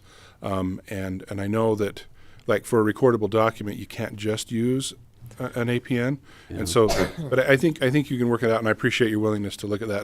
And I'm done grilling you. I wanted to go over a few of those things that we've kind of learned painfully over the years. So. Better to cover this ground up front. Yeah. No, and I would say we come into situations like this, and this is why I stressed this earlier. But this is not the end point. This is the beginning, and I think as we work through these dynamics, making sure that we get parcel IDs and legal descriptions right is going to be critical. And so it's not a one and done. This is something we're going to be working with you hand in glove for the entirety of the project area. Appreciate that. So, just as long as you go back to legislature and say Iron County's the first one to do this, and as a bonus, they could help us pay for our new road out there. That's right. I might have had some of those exact conversations late last week. So. And there is one. We have a comment online. Chanel texted all of us, but Chanel is my chief deputy. Get it. Looked at it. Chanel's in the clerk's office downstairs, but there's a phone comment from Gary Cutler. Just says, please keep in consideration the residents on the Iron Springs Road that if the legislature doesn't fund money for the road, that the road will still be considered.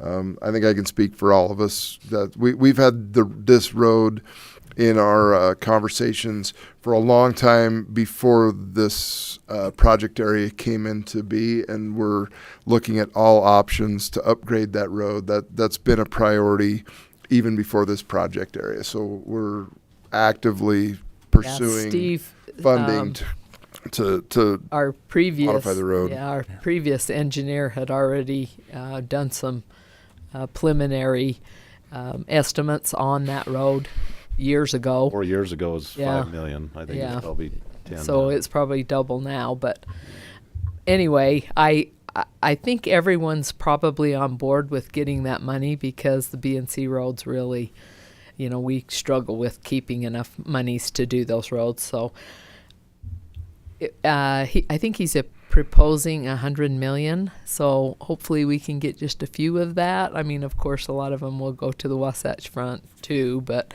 hopefully all the counties will get that, and that'll be what we use that money for. So. And for the record, we have received a few comments, not today during the meeting, but about the Iron Springs roads. Not just the quality of the road, but the speed limits, the signage, the visibility, the shoulders, and so it's no small undertaking. It's just there's been so much growth. I think the turning lanes is going to be crucial also when we redo that.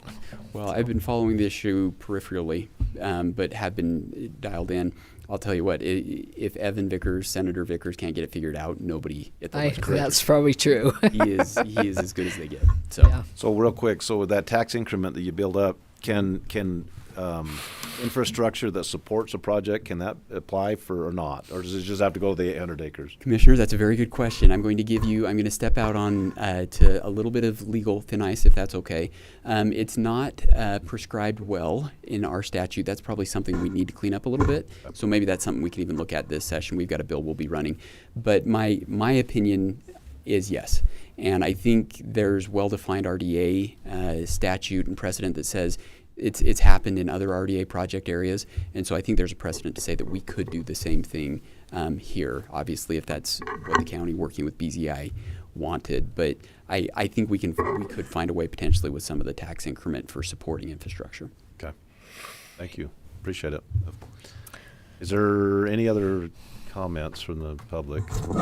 If not, That's for a motion. I just had a question about the resolution. I know that a gentleman mentioned that he preferred to use the parcel ID. Is that going to impact the resolution at all? Should we update that? No, that won't impact the resolution at all. That'll just be something that we refine out. It's a really good question. As we work down the road, we'll just make sure, and we'll probably have 2 or 3 identifiers: legal, parcel ID, and anything else we can put on there. Yeah, shapefile. Thank you. Anything else that needs to be on there. So to clarify, so this resolution is the commission saying it's okay to move forward, and ultimately there will be an ordinance that gets recorded, which is a conveying document, will actually create that area, and that's when those become key. And that's after the project area plan. Don't let me speak out of turn. Yeah, no, you're fine. And if there does need to be, and I anticipate there would be, a follow-on agreement between Iron County, BZI, and us. And John, Mr. Clerk, sorry, to your question too, if there's a cap limit, if there's a financial cap limit that you want to set in there, that's an appropriate place to do it as well. So okay, great. So when, like John said, when we do an ordinance, that's when we'd have a public hearing, right, Sam? We'd have a public hearing on that issue. For an ordinance. All right. And then the requirements that we generally go back to come from that project area plan, which is an agreement between the developer, the redevelopment agency, and then of course we would actually be a signatory as a through the interlocals. Yeah, because it's unlike the redevelopment area, that's the role they're playing in this. Yeah, and you're kind of the primary jurisdiction, so you play a special role in all of this as welcoming us in. And then I would say we'll go through our board. My guess is mid-March. That's kind of what we're targeting for their final approval. And then this same process, will it go to the other taxing entities, the school district, the water district, all these, or is this just the county doing a resolution now, and then at what point do the other entities have to vote on this as well, the other taxing entities? They do not. So you as the welcoming jurisdiction play the key role for all taxing entities and all property tax dollars. So no, we won't negotiate with the school district. But you would seek an interlocal with them, wouldn't you? No. So okay. all of the property tax dollars are controlled by the commission. Ultimately, through this resolution, then we would work on the project area plan and budget. And so we don't have to negotiate with every one of the taxing entities. You represent those other taxing entities. And I know the meeting we had with these gentlemen, they invited the school district, I think for that reason, to be very upfront and let them know what's going on. And depending on how far west you are, nice. you'd also have the Water Conservancy District. And ladies, not just gentlemen. Ladies. But that's something we'll work on with the treasurer as well. And that's not in that regard, Danny is a tremendous resource because he's been down that path dozens of times. Yeah, that is one of the unique capabilities of the inland port. So. and we take that responsibility. That's a good clarification, because I think that means then, unlike in other scenarios, the commission is speaking on behalf a little bit in regards to that, because you're not going to be seeking an interlocal with the Water Conservancy District or the school board. Correct.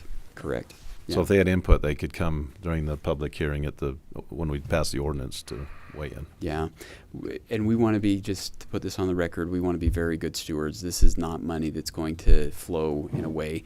We want to do the but-for analysis that really shows, look, but for this investment, you're not going to get the return that we're looking for. And so we've got to make sure we're good stewards of the capabilities the port has. Okay. Great. All right. A motion? Sure. I would move to for approval of the resolution 2023-2, a resolution creating a Utah Inland Port Authority project area. Second. Been moved and seconded. All in favor? Aye. Aye. Motion carries. Thank you. Appreciate that. And thanks again for coming in treacherous weather. Appreciate Yes. Yes. Let's go to agenda item number 5, resolution 2023-3, a resolution opposing the 30 by 30 program, residential executive order 14008. Commissioner Wood, this is yours. Sorry, I was handing you this one. I handed her. I was wondering about the alcohol. I think probably everybody has probably by this time has heard about the 30 by 30. It's put out. It's from the Biden administration. They want to reserve 30 additional percent of our lands for conservation by 2030. So they've already got, 65% of our lands in the public lands now. They want to preserve that much more. And we're very opposed to it. We feel like Paul had Ken Ivory come and do a big presentation. That's been about a year ago. And it was just talking about taking those lands and locking them up from everybody so that we can't even use them for ranching, mining, timber, anything. And we're very opposed to that, and we feel like that we need to put out that word that we are very opposed to it. There's a group out of the, it's called The Range Magazine. My husband and I have taken it for years. And they are asking all the counties to pass this resolution so that we're better in force. A lot of the other states have passed these. We'll be the first one to pass this one unless others have passed them that we don't know about, which they may have. And then they want the resolutions to go back to that entity so that they can lobby against this. So when you talk about the forest issue of managing the forest, the biggest problem they have when you talk about they should have 10 to 12 trees per acre and they've got over 200. And the minute they try cutting trees, they get sued by the environmental groups. And so this will just make that worse, this 30 by 30. It's going to continue absolutely. So you have these people that are, rightly so, all of us are concerned about the Great Salt Lake dropping and our Lake Powell dropping. But they're concerned about that. But on the other hand, they want to sue over the doing It's something that will same- fix the problem same folks. over here. So Yep. it's any discussion on this resolution? I'll entertain a motion. I would move for approval of Resolution 2023-3, a resolution opposing the 30 by 30 program brought forth by Presidential Executive Order 14008. Second. It's been moved and seconded. All in favor? Aye. Aye. Thank you. Motion And that'll carries. be online for folks to read that. It's kind of lengthy, so we won't read that today, but it will be online, won't it? Yeah. Through where can they find that on The public notice website, yeah. Okay, public notice. Okay. pmn.utah.gov.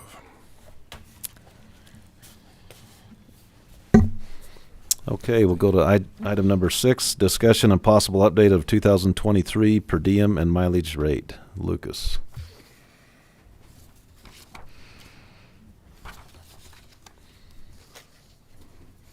Thank you.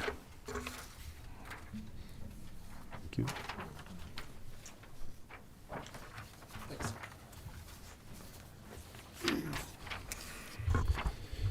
Okay, and sorry, my voice is pretty much gone.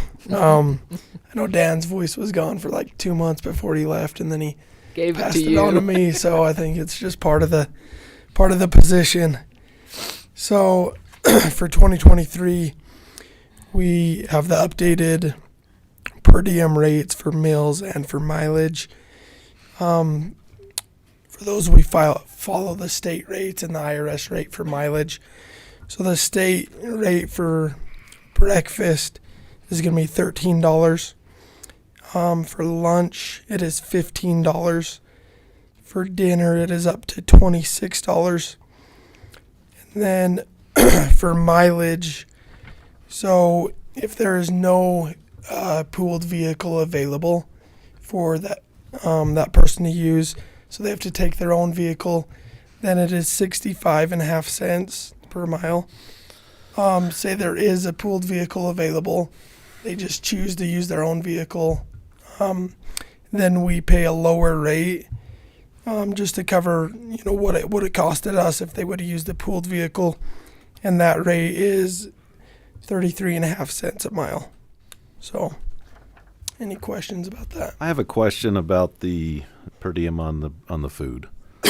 Okay. So let's say, a lot of these things you go and, you'll go to Yellow Cake Caucus, they furnish breakfast, they furnish lunch at the Capitol. But say dinner, say you go to dinner and it's $27 instead of $26. Do we need to dig $1 out of our pocket? Is it averaged with the other meals that we didn't spend? I mean, how does that work? Right. So if they're furnishing the meals, then we don't have a per diem. You don't get reimbursed. Of course, anything. yeah, of course. But that's what But I'm if saying. you go over Can you on count one. some of the other meals? I've always wondered that. Right. So I think technically, and I need to look at the code on this, but if you do, you should stay under that limit. For So that meal. For each Yep, meal. for that meal. So 26 for dinner. So that should be the maximum that we pay out for For that meal. that meal. So We'll say I think in the past we have done. You take the day on the aggregate, and make sure you stay under that. And I think that gets to your point. But I think, You better I look think at the we code. should always, and you try to be frugal when you're on the taxpayer's Sure. dime. Paid out of my pocket if I went Over. $20. So it's probably better to pay out of your pocket and then just ask for reimbursement for the allowed amount. Stay with how much we're allowed. Yeah. I prefer to use the county credit card, and of course, I know. And then it's you're probably it's, easier It's right for- on the penny, and then and I almost never exceed that. But Would you research that a little for us and just clarify Just so that? we'll Because know. I think we all try to stay right there, but sometimes you might be over 50 cents or $1 or $2, whatever. Yeah. Right. And if you're, especially we've got meetings coming up in DC, it's almost impossible to. Yeah, that's way I mean, different. $26 won't get you Applebee's in DC. No, you're right there. Okay. I'll send Drew has a I'll comment. send this out in an email and clarify that. I just had a conference in Park City last fall. and Could you State speak into your the name. mic there? Richard Wilson, Iron County engineer. I just had that conference in Park City, and it's like halfway to DC. Park Right. City is, Park City is. and so I guess I understood and just stayed under the daily allotment. That has been because- kind of the unwritten policy, and I think we actually covered that a little bit last time we did that. We could certainly revisit that in the policy. Let's but just revisit that. Because the conference provided the breakfast Right. and the lunch, but dinner was, On your own, and they're not Right. cheap. well, yeah. So So anyway, just my 2 probably cents. be a good idea to revisit that and make 'Cause sure that it is more convenient just use a county credit card it is. than your own, and that's for you don't have to go through the reimbursement process and all that. And they don't really like you to do reimbursement that much Right. either. It's probably easier for the. My own card, so had them reimburse me the $20. Yeah. Very good. Okay. Yeah, if you'll check Okay. on that.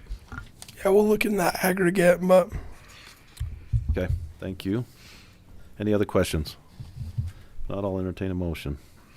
I'll move for the approval of an update on the 2023 per diem and mileage rate. Second. It's been moved and seconded. All in favor? Aye. Aye. Motion carries. Hey, Thanks. what were last year's rates? What was the variance? How much did they between go up? the- so I think dinner was 23, lunch was 14, and breakfast was 11. Okay. Okay. So mileage went up. Yeah, everything's cents. gone up Went up a little bit. So with that. All right. Okay, thanks. Thank you.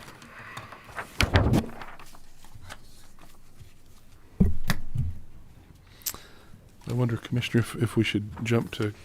Oh, yeah, yeah. Okay. Yeah, we're gonna jump ahead to item number 9. We're gonna 7 and 8 are potential closed sessions, Are you ready? and so we'll go to number 9. And yeah, we'll have Jennifer. Jennifer's Jennifer is sick. still under the weather. I'm going to put you on speakerphone now. She's gonna do it by phone. Thank Okay. you. Oh, no, I hung up on her. How about that? Oh, no, whoops. Technology. Actually, it was the user. It was an IO. Sorry, my bad. What's that? All right. Am I on speaker? All right. Yeah, go ahead. All right. Thank you so much for letting me phone in today. I hope it's not a standard for me at all. So I thought I'd cover the employees first before moving on to policy. So I'll start in the CJC. Olivia Meacham was selected from the most recent competitive recruiting and selection process to backfill the vacant full-time victim service specialist, effective 1/23/2023. And then all of these are in the Sheriff's Office patrol. So Mary Mankey has successfully completed all requirements to earn a promotion from Deputy 1 to Deputy 2 status effective January 22nd, 2023. Bo Johnson has successfully completed all requirements to earn a promotion from Deputy 2 to Deputy 3 status effective January 22, 2023.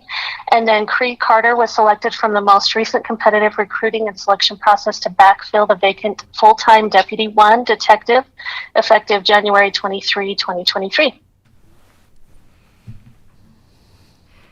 Okay. I would move for approval of personnel items A, B, and their sub things as described by Jennifer. Second. Okay, it's been moved and seconded for personnel agenda item A. All in favor? Aye. Aye. And B, right? Did she Yes, do? and B. She did A and And B. B. Oh, B, Yeah. A and B. A and B. I'm sorry. A and B. It's been moved and seconded. All in favor? Aye. Aye. Aye. Thank you. All right, and then Section 34 of Iron County Personnel Policies and Procedures Manual. Upon the request of a couple of department heads, of course, the cost of everything going up, the original cost of a gathering and or a memento for employees that have been with the county for 10 years or above originally has been $200, and we're requesting for that to be increased to $300 for a lot of reasons, but one of which being in the law enforcement specifically. They've just passed a House bill that requires an employee who is retiring from any kind of law enforcement, if they want to conceal carry, they can do a lifetime conceal carry as long as they have a retirement badge. So we kind of wanted to include that in as part of their parting gift.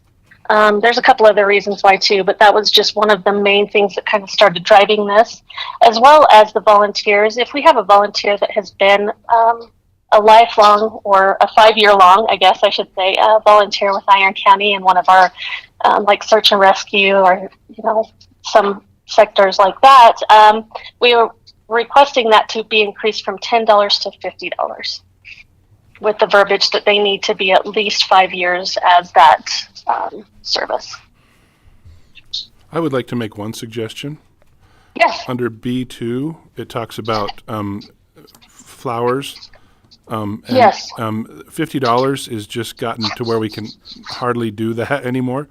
And I was going to ask you about that, so I'm glad that you brought that up. Yeah, I don't know if we could change it to like 60. We could. Like 70 maybe. 75, I think. 75? You 75? just can't Sure. even get anything for 50. Yeah. And what happens is we end up kind of cheaping out on it for people. Our office takes care of that often, and Yeah. and so Sure. yeah, if the commission would be okay raising that just to 75, doesn't come up very often, and it's generally, No. you know, Yeah. Yeah, I think we should. We all know that everything's risen. Unfortunately, right? Yeah, Right. unfortunately. yeah, it's been Yeah. more than 6 months since we updated this. Yes. Yes, it's been since '94. Yeah. So actually, Wow. I think there was one in '19, Yeah. but I don't believe it was the cost by any means. Do we need to make a motion on that? I believe so. Yeah. If you could, yes. That without being on the agenda? Is that okay? No, it's on the agenda. It's item C Yes. there. It's on item C. Yeah, that. I'll That's- so that I'll takes move care of to it, though. pass Okay. the Section policy with the revision of the $75 on the flowers. I would second that. Okay, it's been moved and seconded. All in favor? Aye. Aye. Aye. Hey, Jen, Yeah, did you catch that last bit of discussion on per diem? I did, yes, and I will update that policy as well, and I'll send it out with this one. Awesome. Thank you. You bet. Okay, are you done with us? Thank you. Yes, thank you so much. I appreciate it. Get feeling better. Appreciate it. Yeah. Thank you. Or you're sick. Oh, Yeah. And she's I'd gone. have said something nice, but we won't know. I hung up on her. I was sorry about that. I thought that we were talking about when you do flowers and stuff too, like for funerals. Oh, yeah, it's Yeah, it's it's- That's the listed same. under. Is that under Part on the part under under policy. Okay, Mhm. gotcha, Yeah. gotcha. I didn't catch that. Okay.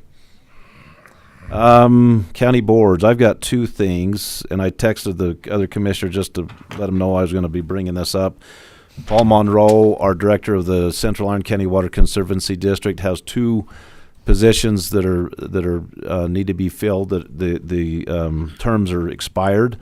One is Joel Myers, whose term expired, and the other is Councilwoman Terry Hartley, and we have talked about replacing Joel Myers, and we appreciate his service. I want to thank him very much for what he's done there.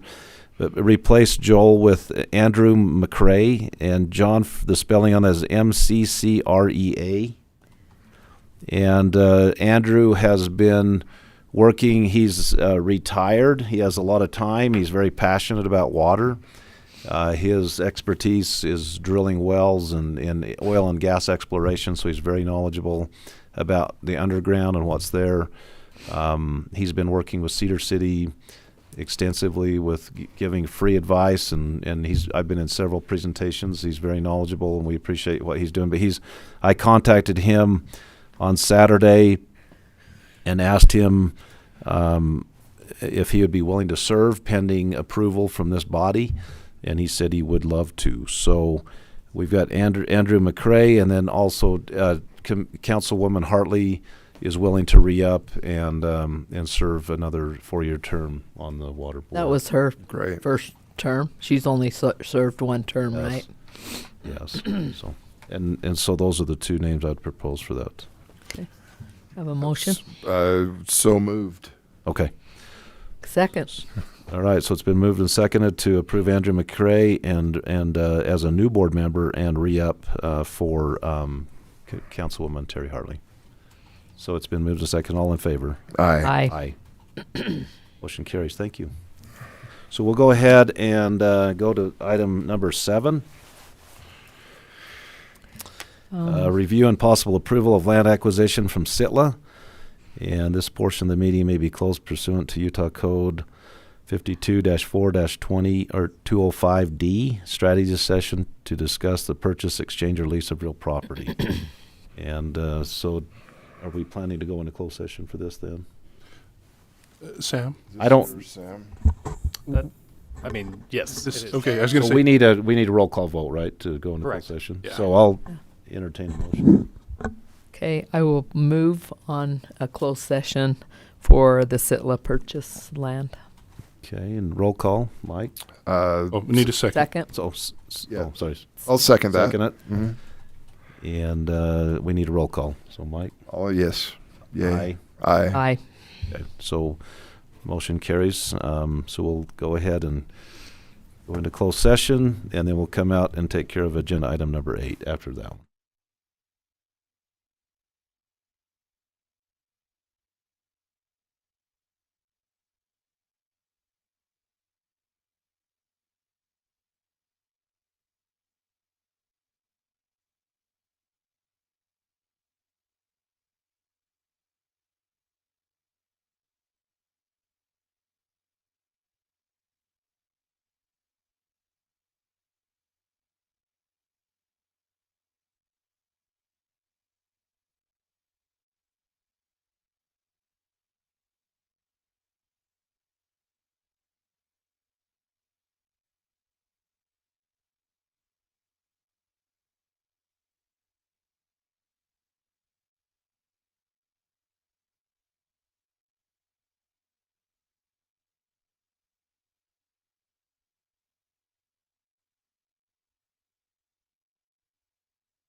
there's a delay, so I just want to make sure I've got it. Go ahead. All right, Chair declares that the closed session has ended for item number 7. Item number 8, review and possible approval of land acquisition. This portion of this meeting may be closed pursuant to Utah Code 52-4-205D. Strategy session to discuss the purchase, exchange, or lease of real property. I'll move to go into on item number 8 to go into closed session for review and possible approval of land acquisition. This portion of the meeting may be closed pursuant to Utah Code Section 52-4-205D. It's a strategy session to discuss the purchase, exchange, or lease of real property. Second. Okay, it's been moved and seconded. Roll call. Mike? Aye. Aye. Aye. Sherwood?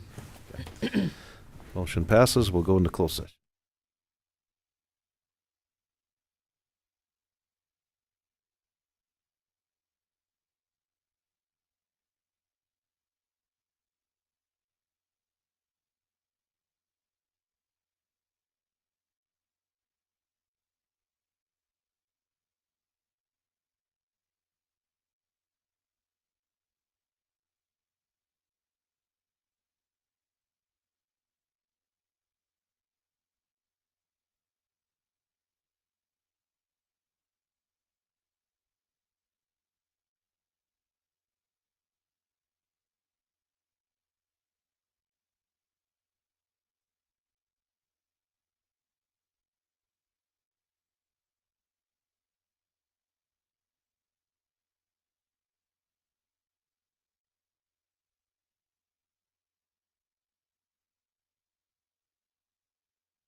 All right, Commissioner. Okay, well, welcome everybody back to our Iron County Commission meeting to resume our discussions. We have been in a closed session regarding agenda item number 8 and had some discussion, and based on our discussion there, I will entertain a motion. Could you declare the end of the closed session? Oh, yes. Oh. Yes, I'll declare the closed session ended, and we'll move into our commission meeting, and I'll, based on our discussion there, I mean, how do we just want to go right into a motion, John, or if you wanted to give a little bit of explainer, or let Mike or whatever, but I'll defer to Mike, and he's Okay. been working on this. This is, I'll just move for approval. I think my motion will kind of cover. Self-explanatory. I think it's explanatory. So I'd move for approval to enter into a real estate purchase contract with Candor Development, which involves properties with tax ID numbers of 0142767 and 0142379. And that property, just to give a little bit of, I guess, an idea where it lies, kind of east of Align Precision, which is formerly Metalcraft, north and west of Horse Alley, south and east of the Intermountain Farmers fertilizer plant, just next to the industrial park out there off of Airport Road, and it would be kind of directly north of the locksmith shop that sits on Highway 56.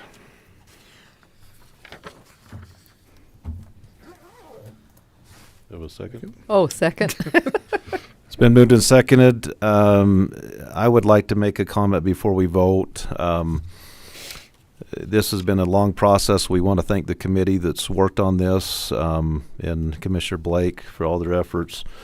I will, for the record, state that I still prefer the Fiddler site in regards to proximity, just general location. I do favor this site in regards to proximity to utilities and the roads, and the least amount of roads we'd have to build and that would cost the taxpayers to make it work. We, in our closed session, discussed the need to, as we make an offer on this, that we make it contingent upon having public hearings, at least one, so the public has a voice and that they have input into this process as we move forward in this. So with that, I'll call for a vote. Aye. Aye. Aye. Motion carries. And with that, we will declare